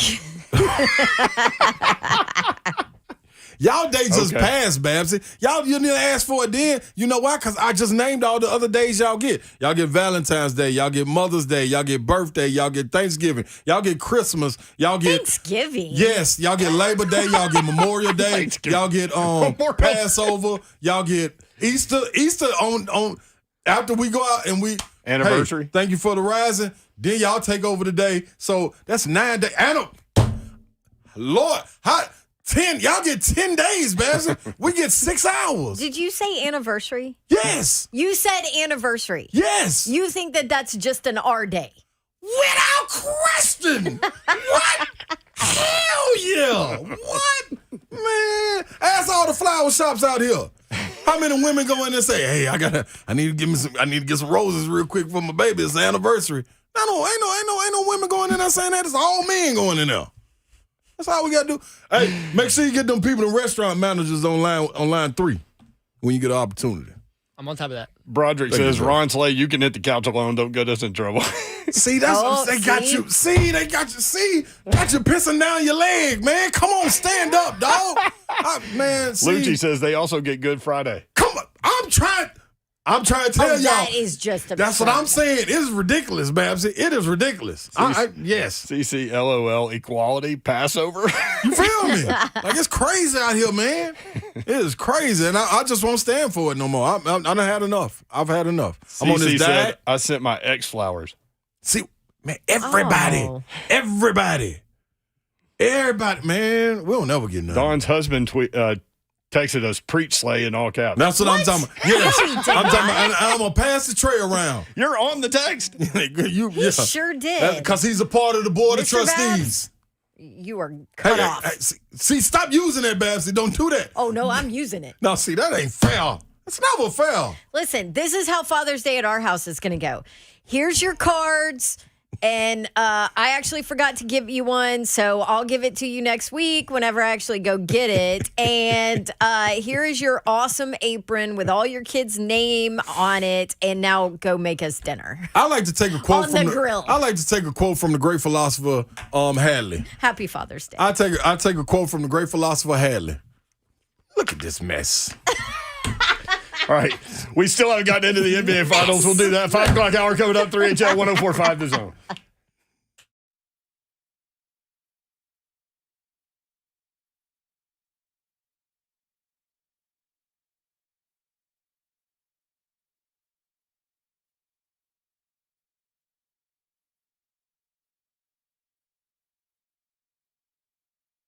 Maryland Farms Wine and Spirits, that's where you need to go to get stocked up for the weekend. 101 Creekside Crossing in Brentwood by the Publix. They're open Monday through Saturday, 9 a.m. to 9 p.m., closed on Sundays. They do have delivery through the Maryland Farms Wine and Spirits app, so get that downloaded where you get your apps.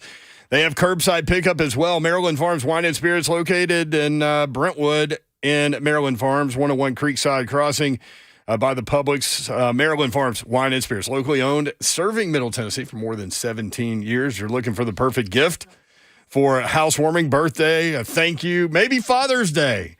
Maryland Farms Wine and Spirits has customized baskets for you to grab and go with wine, spirits, local olives, chocolates. Perfect gift for that cocktail lover. They've got a great selection of cigars, too, for Dad. So check them out. Every Wednesday is Senior Day, so come in for special discounts every day. They honor the military discount, case discounts every day, too. MarylandFarmsWS.com is the website. Again, 101 Creekside Crossing in Brentwood by the Publix. Maryland Farms Wine and Spirits.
Good afternoon from the Superbook.com sports desk. I'm Joe Hunk. Regional play has begun in Clemson. Lipscomb was doing well, and then they had one bad inning, ended up losing 12-5. They're going to be taking on the loser of Tennessee and Charlotte coming up tomorrow. That Tennessee-Charlotte game is actually about to get going here in just a minute, and Andrew Lindsey, the transfer from Charlotte, is going to be the one on the mounds for the Vols. Vanderbilt, Eastern Illinois, they get going at 7 tonight over on SEC Network. You want to watch it, you can head over to Hawkins.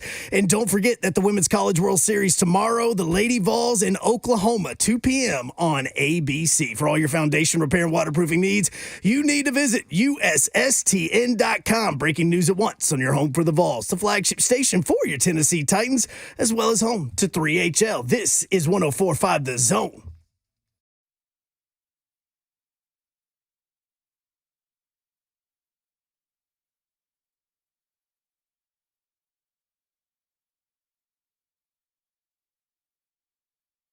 HL 104.5 The Zone Friday edition. Hope you're having a great day. It is a beautiful day in the Music City. Brent Doherty here with gorgeous Dawn Davenport. She is sitting right here. Yes, in the building.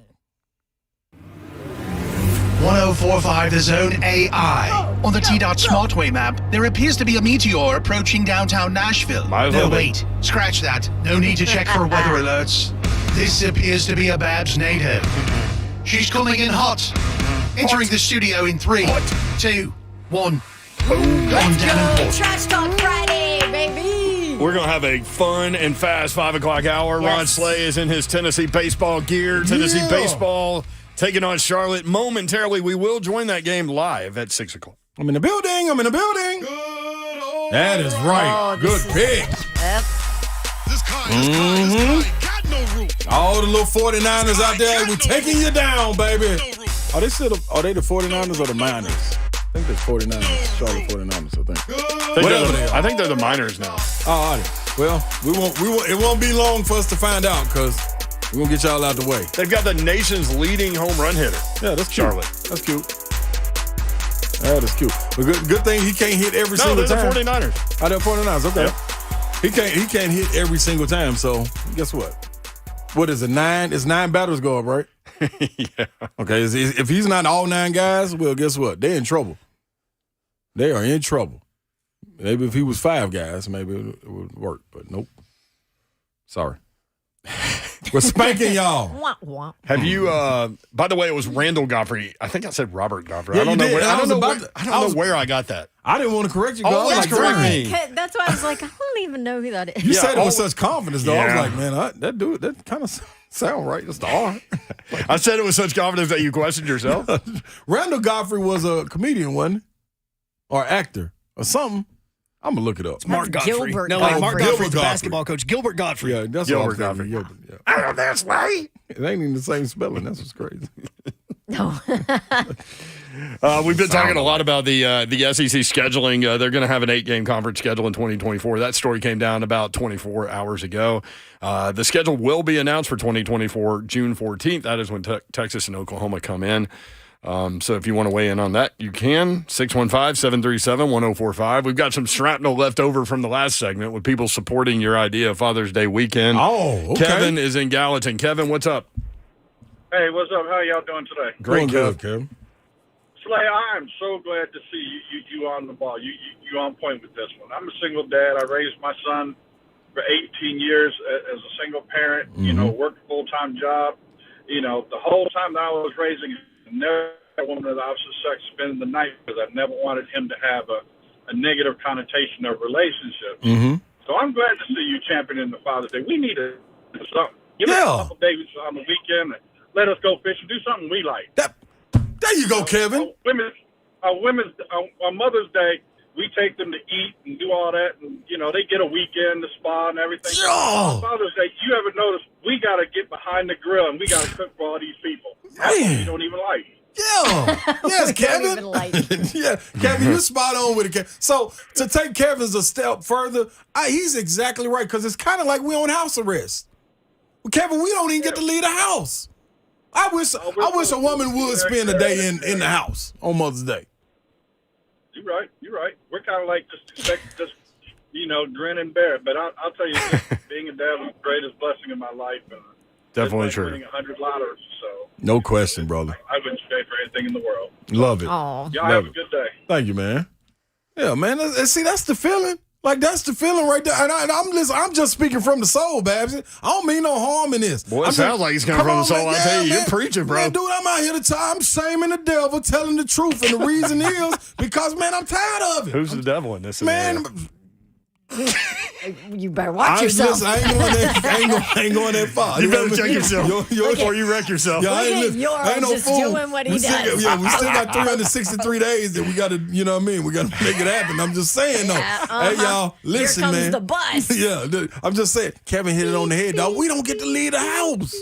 Like, how many times you get to leave the house on Father's Day? Do you really? No. Don't you want to hang out with your family? That's why we need the extra day. You're exactly right, Babs. So Sunday can be the normal Father's Day that everybody's accustomed to. But Saturday, that's that leave the house day. Hey, what Dad, are you going to do? Get on That's between me and fathers. Don't worry about what we gonna do. I can see Slay on a golf course smoking cigars and stuff. No, don't tell them what we gonna do. No, okay. No, that ain't what we gonna do. Don't y'all worry about it. We cutting phones. We'll leave our phone at the house. Yo, there's a lot of fathers that do not like Father's Day. You wonder why? Look at our chat. 6 a.m. to 12 noon. That's all we get, Babs. I'm telling you. My father want to get up on. We don't never wake y'all up. We say, hey, y'all be quiet. Let mom sleep. Let her sleep. Oh, that is true. You feel That's what me? they did for me for Mother's Day. Come on, man. They come. They don't even knock. Man, the kids don't even knock on the door. All you have to do is just send me away for a day. See, you I want to don't go away clean. for a day. I don't want to do laundry. I don't want to do nothing. Babsy, they don't even knock on the door for Father's Day. They just bust in the room. You know what I'm saying? You got to always. Listen, I'm going to pull the curtain back a little bit. You got to always make sure you dress right, correctly and everything on Father's Day because they just bust in. You might be in your dun-dun-duns or anything, man. It's like, come on now. What y'all doing? You ain't knocking nothing, man. Now I got to make sure I'm up. Got to sleep with my shorts on. I don't want to sleep with my shorts on. Nope. You're what? The dun-dun-duns. What? You ain't never heard of the dun-dun-duns? Dun-dun-dun-dun. Yeah. That's the little bitty brief underwear. Like Superman wear. You know, like, if you ever notice any of the kids when they come out with the little bitty underwear on, they look like Superman. It's like dun dun dun. Got the dun dun got your dun dun dun. So yeah, you know what I mean. Yeah, Did you just make this up? No, this is real. I've never heard that. Yeah, the dun Have dun you dun. ever heard that? I'm telling y'all, man. Oh my gosh, that's hilarious. Yeah, Fran man. on YouTube says Mother's Day is flowers, Father's Day is go mow the yard. You feel me? Same thing. Same. Like, come on, man. Yeah, man. Nobody want to be in there dun-dun-duns. You know what I mean? Want to be free. Father's Day. Free for Father's Day. Yeah, man. I thought that was a separate day. Yeah, it feels like it. That's all I'm saying, yo. Like, hey, don't worry. I love that, though, man. Y'all keep calling in, letting us know. We're going to share this all the way leading up to, what is it, Yor, again? We want the 17th and the 18th. That's right. 2 days, baby. 2 days, baby. By the way, Charlotte's leadoff hitter walked. So, man on first, nobody out. Oh, the game on? The game's on. Oh, we might as well. How did you end up with your back to the television? I know how. A mother. Mother wouldn't let me sit in the seat that I wanted to sit in. And once again, I tried to sell Dawn on that space because did. I said you could just spread out over here. And remember I said that? She went with it, y'all. She says she's still spread out. No, she went with it and said, yeah, this could be good. And then when we came in, it wasn't no question. She just moseyed on over there. Took over.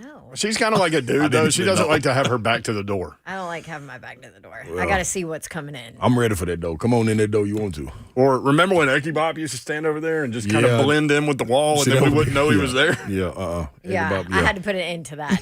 You can't just be I can't handle in it. shadows. And Can't handle a shadow right just standing there. Hey, what? man. What?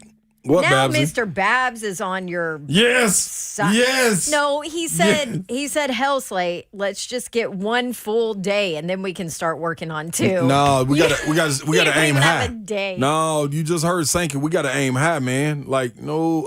That's right. You go big. Yeah. What do? You reach for the moon. Reach for the moon maybe and end up amongst on the stars. That's right. There you Yeah. go. We trying to get to the stars at least. Man, come on, Harder. Mr. Babs, you ain't even gonna make us. You gonna make us get to the top of the Batman building. Trying to Listen, get beyond that. I see all of you waiting to get on. All these phone calls coming in. Agree with Slay. Agree with Slay. Agree with Slay. Listen. Yes. No, this ain't Mount it. up. This ain't it. Not today. Mount up. Not today. Not this Friday. I wouldn't be. Hey, listen. I want to see guys out there on horses outside the studio. I want like we can take us back to the westerns. Yeah. Tennessee, baby. Come on, man. Come on up on your horses. We are no longer driving. They keep it up. We ain't driving cars no more. I'm gonna tell you that right now. We'll be late everywhere. We will no longer drive cars. They don't want to have gas cars anyway. So we just gonna go back to horses. That's what we're gonna do. We're going to punish y'all, Babs. Isn't it amazing to kind of investigate where Slay's mind can go with some things? Well, that's where we going. We're riding horses now. That's right. It's unbelievable. Yeah, we don't need no passenger on a horse. Wait, what'd you say? Why don't you say it loud over the air? What? Hunk told me to tell y'all to break. Thank you. Thank you.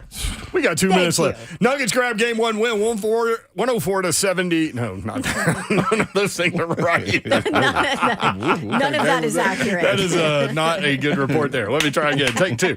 3, 2, 1. The Nuggets grab the game 1 win, 104-93. Jokic with 27, 10, and 14.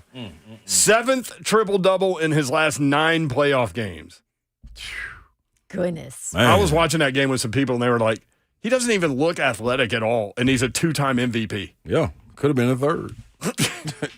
Jimmy Butler struggled 6 of 14 from the floor, 13 points. Miami 13 of 39 from 3. Here's the stat. And Jimmy Butler said after the game they've got to attack.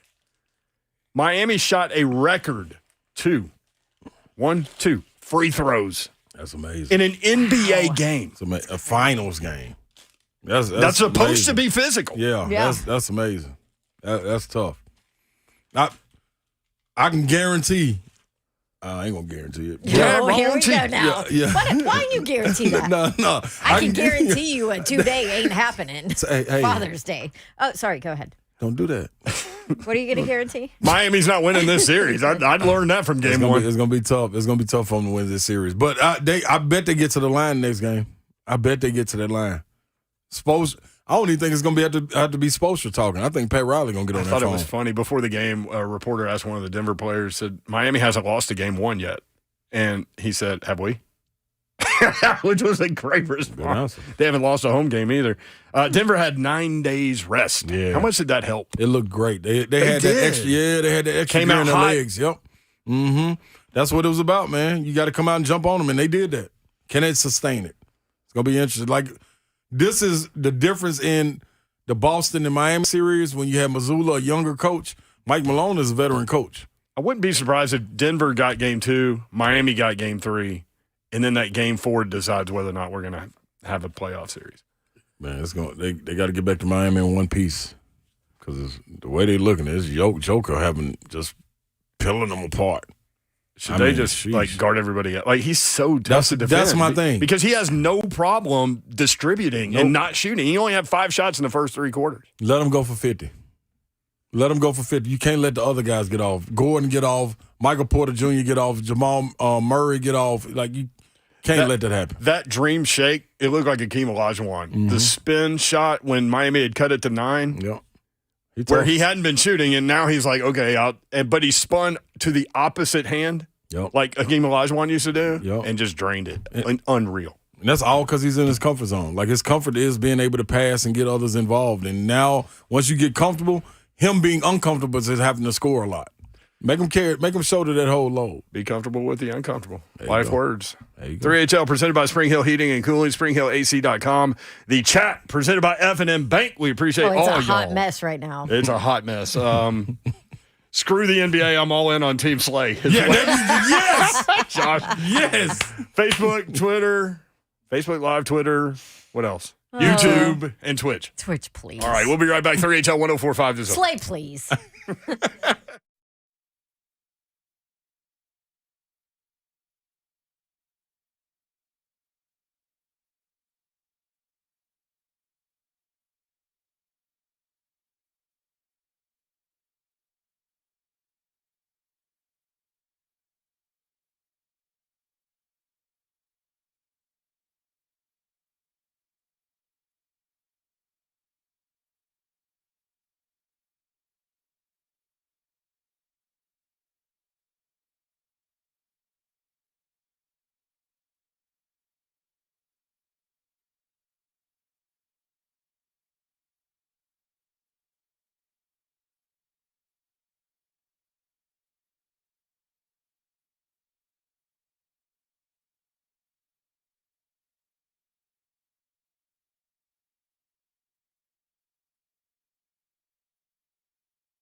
3HL 1045, The Zone. Brett Doherty, Don Davenport, Ron Slay is on a mission. That's right, Yoral. You are absolutely right. 2 days. By the way, I borrowed Don's charger for just a few minutes at the beginning of the show, and I just noticed I still have it. Do you need it back? My phone's about to die, but it's okay. I mean, I don't mean to It's laugh. fine. I just noticed I'm at 67. I started at like 5. I am at. Are y'all like me? 16. 16. I feel like I'm constantly 100% of the time charging something or Yes. worried about it. 100%. No, not me. Like I 'cause got a way Galaxy. too much anxiety Oh, about that is charging such- things. That's not true. That is not true. That is not true. By the way, Andrew Lindsay is pitching for Tennessee, and Charlotte had the bases loaded with 2 outs, and Lindsay just blew a fastball by the batter on a 2-2 count. Struck him out, got out of the inning. So 0-0. Tennessee survives the top of the first. Go Vols. You okay over there? Man, I was scared. I thought I was going to flip my hot water over on me. Slay's mixing one of his shakes. It looks like fruit stripe gum. Remember that? With the zebra? Yeah, the zebra. You Fruit chew stripe the gum paper. was Yes. great for 5 seconds. It literally lasted like 7 seconds. The paper, and then it was done. the paper. The gum was horrific after those 7 Horrific. seconds. But it tasted so good in For the that time. beginning. Yep. Hunk, why is Andrew Lindsay starting? He's started 6 games this year. He's 2-2. Yeah, come on, Hunk. Tell us. They just trying to get through this one No, by they- not using a pitcher? Well, it's something that could backfire because he actually played for Charlotte 2 seasons ago. So he transferred from Charlotte to Is that Tennessee. why then? Yes. Oh, he knows the guy. He knows it. But in Major League Baseball, a lot of times a team that goes up against one of their former pitchers actually hits them better because they've seen them so much through spring and fall and all of that they hit them better. So this could backfire, but he at least got out of the first inning. But that's the reason why Andrew Lindsay's starting is because the Vols want to be sure that they have their ace going up against Clemson tomorrow. Nice. Okay. All right, well, he threw 30 pitches in the first inning. Bullpen's going to need some work here in a minute. Uh-oh. Well, when these bats get to working, somebody else going to need some help. We used to call it in travel baseball, like, I mean, you've got to throw your pitchers to get to the game, like to the final game sometimes, and then you go Johnny Holstaff is what we used to say. And Slay, the batter I was telling you that the Vols need to worry about, Cam Fisher. He's coming up, huh? No, Lindsay hit him in the head. Hey, yeah. Former teammate? Yeah, well, and I'm not, and look, they didn't show the replay too much. I'm not 100% that he ever actually got hit, but they What's said his he got name, hit. Hunt? Cam Fisher. He has 30 home runs this season. He leads all of college baseball in home runs. Yeah, he was scared. Fisher was scared. It was about the 4th pitch. Thing went straight at his head. Hey, man, listen, man. You come up here playing around in that box, it's like the Savannah Bananas, baby. You can't get out of it. By the So way, take one. man, I've had so many people text me, hey, man, you got an in over at the Sounds? Like, I need some Savannah Bananas tickets. I'm like, good luck, Seriously? dude. Everybody trying to get Dude, in. my mother-in-law texted me after she heard the interview, and she goes, "Hey, you got any Savannah Bananas tickets?" I'm like, "No, because it's going to cost you $200 just to stand on the balcony at the bar That's beside crazy. the stadium." That's crazy and so dope at the same time. Here's Cam Fisher. He hits 352 with 30 homers, 64 RBI. He's got 8 stolen bases. He's walked 61 times, only struck out 56 times. Usually the big home run guy is also free swinging on 2 strikes. Yeah, no, he's a very patient hitter, and he hits bombs. Unless the ball's going at his head. Yeah, we get him up out of there. Chicks dig the long ball. 615-737-1045. The SEC will go with that 8 games conference schedule in 2024. The schedule is going to be announced on June 14th. The SEC network will do it. They always make a big deal about it. Yes. And Slade was thinking Tennessee just hit a homer, but it was a long fly ball. This is where we are. You just had your hand up. Peter Burns tweeted this. Most surprising thing I heard at SEC spring meetings. Saban told us on Sirius XM satellite radio that they tracked how many weeks of the year that head coaches work 7 days a week. So 52 weeks in a year. How many weeks of the 52 did Saban say they work 7 days a week? Out of 52 weeks. Now the way it's set up with NILs and transfer portal, Oh my gosh. I'd say 50. The way it's set up now. How many out of? 52. Let me preface it real quick, Babs, before you go. I'd say 52. Okay, yeah, okay, yeah. Listen, I was talking to a coach, man, that was coming down here for SEC tournament, and they knew they were going to get put out early. He said, man, I'm leaving as soon as we're eliminated. I'm getting on a flight to go recruit from Nashville, not flying back to his school. He's leaving here to go recruit. I remember Philip Fulmer left Tempe, Arizona when they won the national championship to go straight to Brady James, who was a linebacker that ended up at LSU and played in the NFL for a long time with the Dallas Cowboys, went straight to his house. That was then. Yeah. Imagine now. I think that's dude. the player. Like that's How many weeks?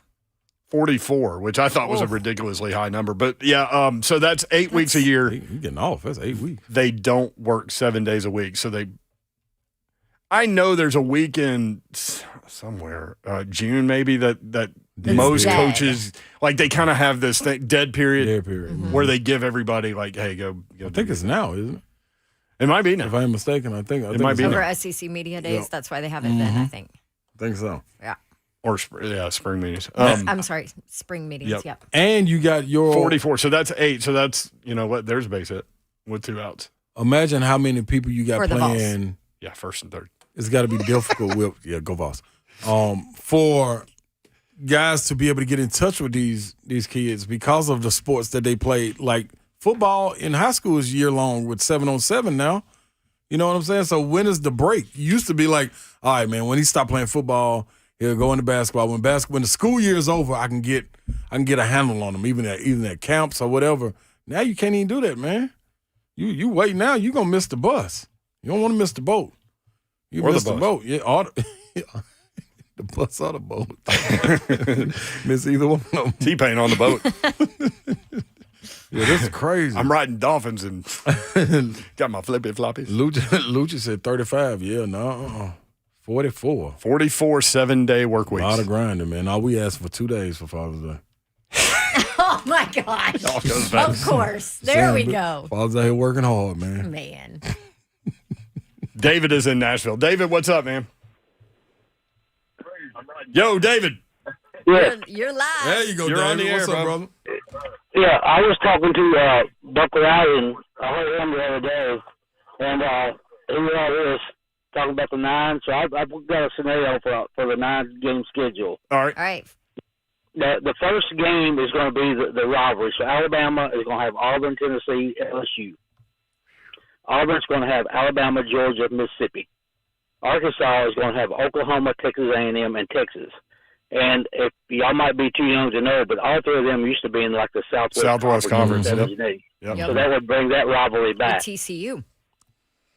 And you got Georgia with Florida, Auburn, Missouri. Florida with Georgia, South Carolina, Kentucky. Kentucky with South Carolina, Vandy, Florida. Mississippi with Mississippi State, LSU, Auburn. Mississippi State with Mississippi, Missouri, Vandy. Missouri's got LSU, Mississippi State, Georgia. Oklahoma has Arkansas, Texas, Texas A&M. Texas has Texas A&M, Oklahoma, Arkansas.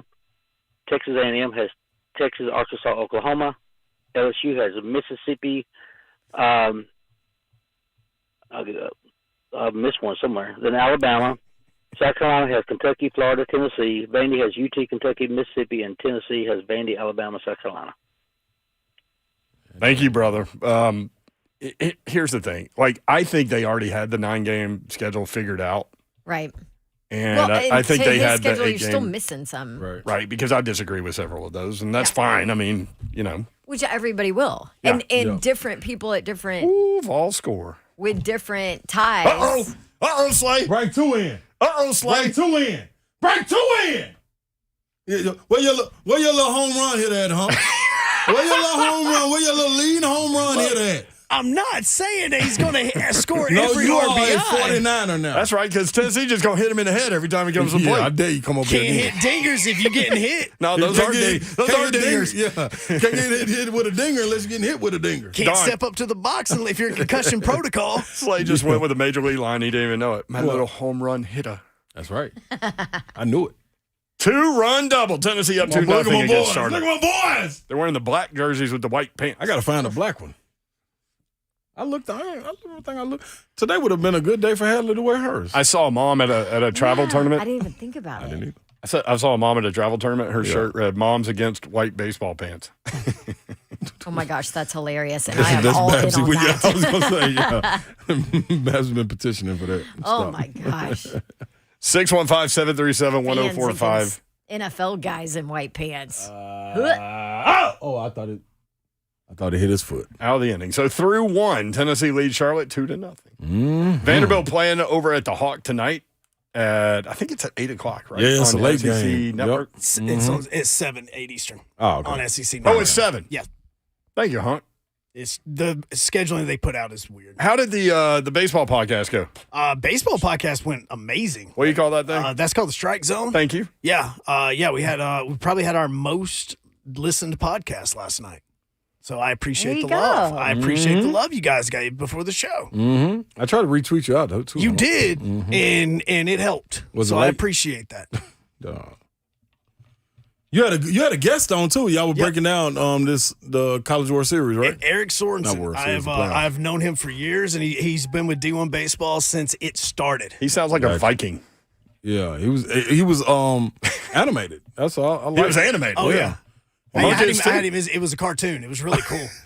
and the very first thing he said to me whenever I told him I was in Nashville now was, "Great, I need to come there just so I can go to the Jack Daniels plant and get some whiskey." Wow.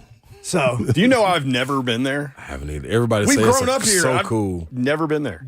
I've heard it's cool. Don't sniff the fermented whiskey. You've been? Yes. My wife. You don't drink. Really? I know. What you doing, huh? Look, here's the crazy thing. Out here, man. Last year, my wife and I went there for our anniversary. Wait. This year, we had a baby. Are the two connected? Maybe. Oh, you're saying you had to get torqued? Never mind. Yeah. We're trying to get 2 days, yo. Just saying the difference in the two. 6 to 12. Yeah, right I mean, now. my wife's off of work until the 4th of July. I only had a week. I mean, there's nothing, no big difference or anything. Just 2 days would be nice. Yeah. Oh, don't get me started on maternity leave and lack thereof in this country. That's a different conversation. In the whole country. In the whole country. Couple of headlines out there. The Suns are finalizing a 5-year deal with Vogel. Yeah, I saw that. I've also seen on some of these. What is that? I mean, he was coaching the Lakers and got fired after the Frank Vogel after the championship. Mm-hmm. So. Okay. Yeah, but how long? He was a year removed. Okay. Yeah, a year removed from coaching the Lakers. Darvin Ham took his spot this year. Okay. The interesting I thought it was longer, I guess. The interesting part of that Yeah. story was that Doc Rivers was involved in those discussions too, and Really? Vogel gets that job. What's funny is I get these emails from our guy Jimmy Shapiro with BetOnline.ag about various odds for various things all the time, and so some of them have been like these NBA jobs, like who gets these NBA head coaching gigs, and there are a couple of teams where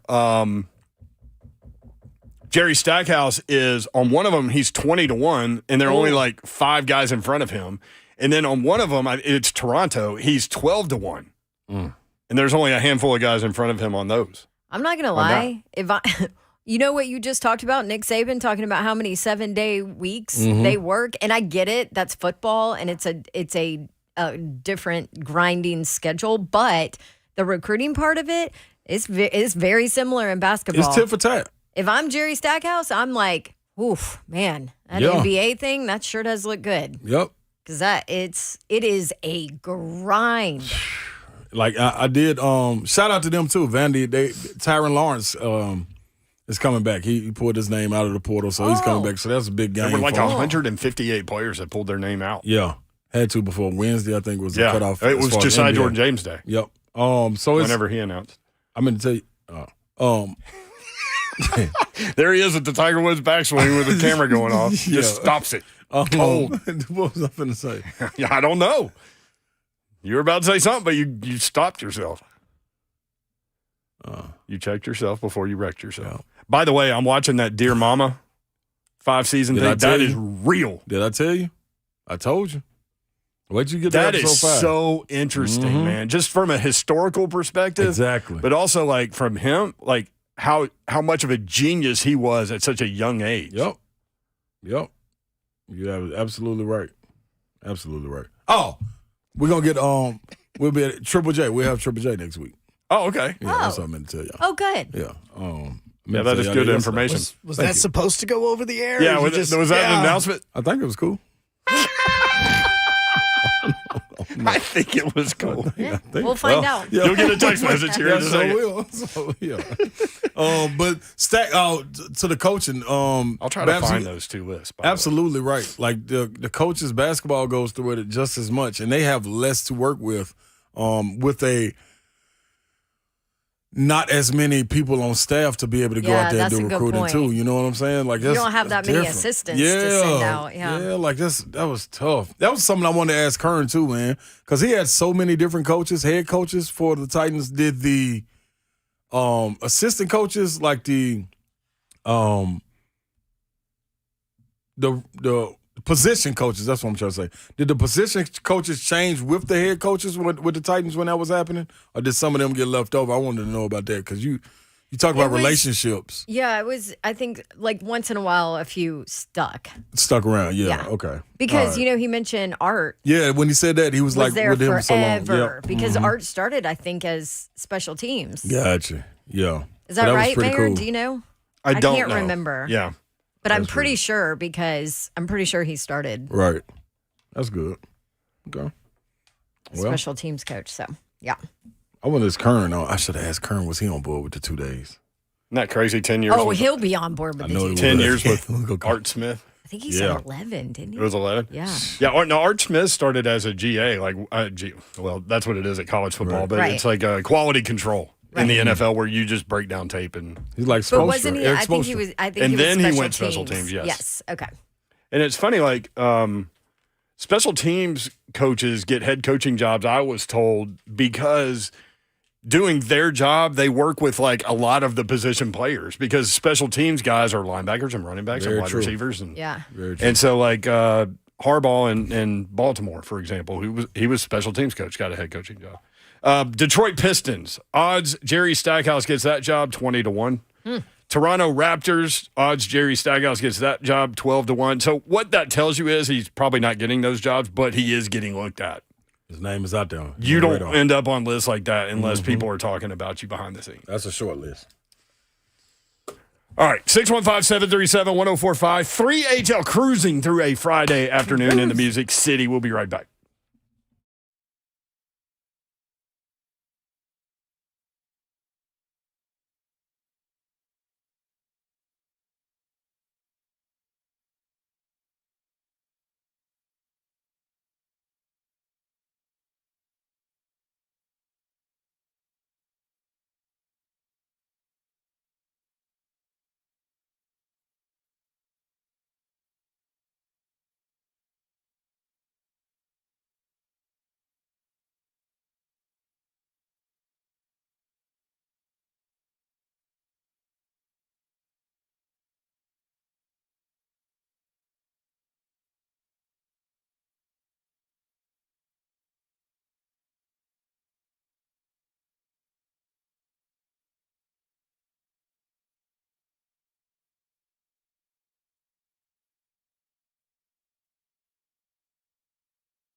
3HL 1045 The Zone. This whole record was so good. Dallas Austin. Well, there's some crazy stories records. with Left Eye and Andre Rison. Oh, yeah, every bit of it. No question about that, y'all. She tried to burn his house now? Yeah. I think she did, actually. I mean, who hasn't tried that? Come on. She did. She Your light's on, but I don't hear you. I'm back. Hey, that's yours. I'm back. I read a story about Big 12 meetings, which I didn't think I would ever do, but I did. And they're talking about, this is so funny. This is a good example of Big 12 talks expansion, sources say, as Commish touts plan. And then you read the article, and they're like, well, they're satisfied with their current membership. They continue to explore all options and considerations at this point. Which means nothing. Like they literally were like, okay, well, if this happens, then we need to do this. And like, it wasn't like, oh, we got to go get this team. Yeah. Now, there are rumors, and they could have talked about this, and maybe this is what they're talking about, that Gonzaga could join the Big 12 as basketball-only school. I think that'd be good. That'd be good for the Big 12, too. Man. So can you imagine them and Kansas facing off? Right. That'd be pretty good. They need that with Oklahoma and Texas leaving. They need that bad. Oklahoma I wouldn't be surprised if they need that it too, did. because I was going to say the Zags need it bad. I wouldn't be surprised if that didn't happen. Yeah, I think that's a good move. UConn has football, don't they? Yes. How long? It's not been long, though, right?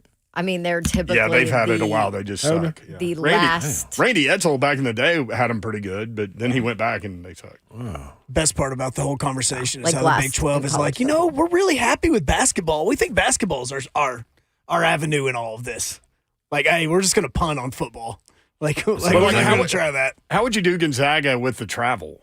I mean, you would they would have to take extended road trips. Like if they came to the middle of America, they would have to go from like school to school to school for a minute, wouldn't And they? like knock them all out. Yeah, and then have like an extended homestand. You know. Yep. What about West Virginia? What do they have to do? What about Mountain Mama? Amazing.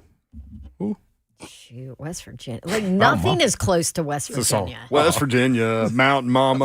Okay. Take me home, Oh, country yeah. road. Oh, yeah. Okay, yeah. I was like, yeah. We will Gotta keep not be up. performing Yeah, I on do. Broadway over the that one. weekend. No, hell no. I mean, No. you talking about Broadway downtown Nashville? Oh, yeah. Oh, hell, anybody on Broadway performs on Broadway. Yeah, just get fried enough. Yeah, there are a lot of that. You're going to get woos and chants and everything. By the way, Tennessee just scored another run. 3-0, Slay Dog. He's looking for Hunk. Look, I just give you the info. I never said Charlotte was going to win. I just said here's where the difficult spots are. I'm just That giving you is the true. info. He's telling the truth. Vols are going to spat. Now, Them 49ers. to Hunk's point, though, Tennessee threw a guy that started 6 games this year, so this will be a bullpen game. Yeah, big time. So this ain't over necessarily at 3-0, but it is good that they jump out. And it's good them bats working. That to me, that's the problem. It's The only the bats second. wasn't working. Yeah, the bats wasn't working though. Like that was No, they had one hit. Yeah. TD hit. Yeah. You can't say that on the air. Exactly. I didn't say No, it. I didn't say that. No, But that's what Monty says. You can't Oh, say that's that on right. the That's air. right. That doesn't matter. Nobody's Nobody's listening listening anyway. to anybody. Yes, Yeah, they had but- one hit in the SEC tournament Exactly. in their SEC tourney appearance. See, this is a good tone setting right here. People are listening to us. We know that. And we thank you. Brandon in Nashville is next up. He's got more on Andre Rison and Left Eye. Oh, what you got, Brandon? Yo, my memory may not be the best, but if I'm not mistaken, I'm pretty sure she put all of his jerseys in the tub, Shoes too. poured it with a little lighter fluid on it, and started a fire in the tub. However, it got out of control, and she kind of just said, "Oh well," and she took a step back and watched the entire place burn. I remember burn, baby, burn. Oh I my remember gosh. a TV news camera crew in Atlanta caught up with Andre Rison. He was sitting across the street watching the house burn down. Yes. Oh God, I couldn't imagine, man. Oh my Crazy. goodness. Yeah, she dogged him. That was in Atlanta, right? In the ATL. In yeah, Atlanta, nice yeah. house too. That was a Oh, big yeah. one. She do it on Father's Day.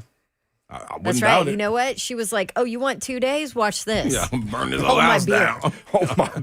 Watch this. Be right back. Hey, Man. you know what the score is? Oh, yeah, Tennessee might have scored again. You know, There's a mound visit, which will not happen tonight at the Savannah Bananas game. Nope, because it's not allowed. they can't visit the mound either? No, that's one of the rules. I didn't know that. I missed that part. Yeah, Can't get out of the box. Can't get out of the batter's box. Can't visit the mound. You can steal first. No, y'all, On a wild pitch, on a 1-0 count, you can steal first. let's laugh at my ignorance, everybody.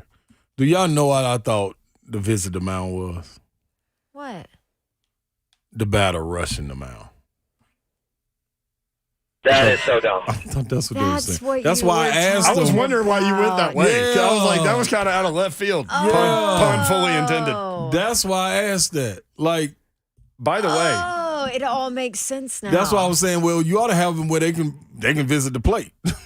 they can charge the plate. The pitcher's game. Listen, look at this. Left Eye Oh, infamously man, that's torched the $1.3 million home of former Atlanta Falcons wide receiver Andre Rison in 1994. Tupac came to pick up Left Eye after she burned his house down. As a girl. That was the right person to ride off with. We were just That's talking a about heck of- Tupac. I know. Good Lord. Man, Look at that's that a Bonnie heck and of a Clyde. getaway driver. Exactly. Pop. Who can I call? Down. Who can I call? Don't worry. But remember, like, so it's in the series. They got him out of L.A. and he moved to Atlanta. Yep. Yeah. So yep. And it's funny because, like, we think about, like, the fast lifestyle in Atlanta, but they said he enjoyed the slow pace in Atlanta. Yeah. At that time, yep. At that time, get out there outside of the city and you all right.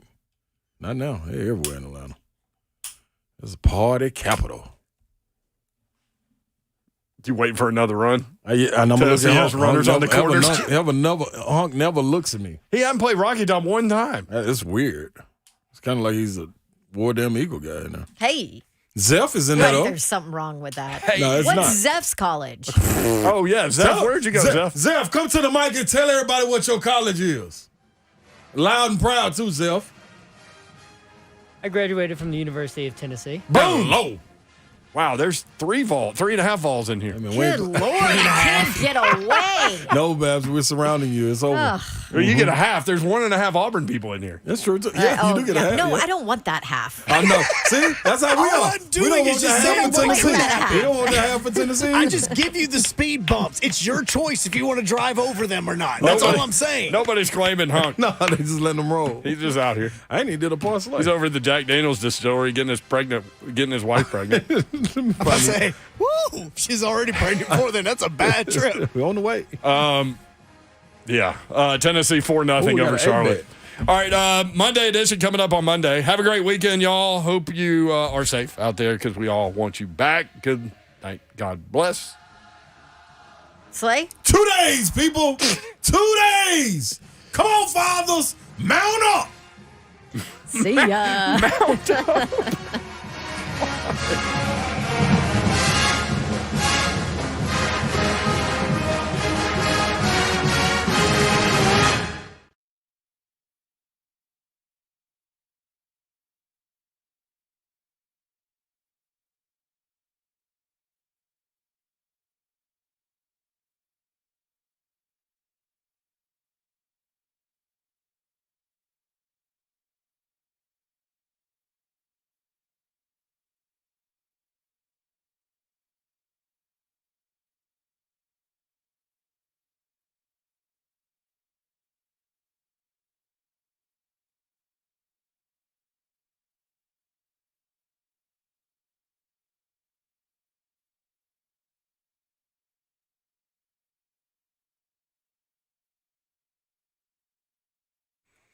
What's happening, people? You made it to the end of the show. Now you get your reward. Your reward is a parlay with Superbook. Yo. Yeah, you got to get ready and get set up, and you can set yourself up easily and quickly. Download the Superbook Sports app where you get your apps, or visit superbook.com to wager and win today. Slay Dog, I like the Rangers minus 105 against Seattle today. Hey, we leaning on the same little shit. Oh, That's really? Right. Yeah, man. So guess what? We're going to roll with that. We're going to go with the Rangers over Seattle. Take them straight up money line. You can also take Miami over Oakland. Oakland's at Miami. So take that money line. And we're going to throw yours team in there. The Astros, they take on the LA Angels, Los Angeles Angels. So we're going to roll with that. That's 3 teams, people. Get your money up. Get your money up. It's time to go get it. Astros have won 5 out of 7, by the way. Looks like a great bet. What do people need to do? Book it.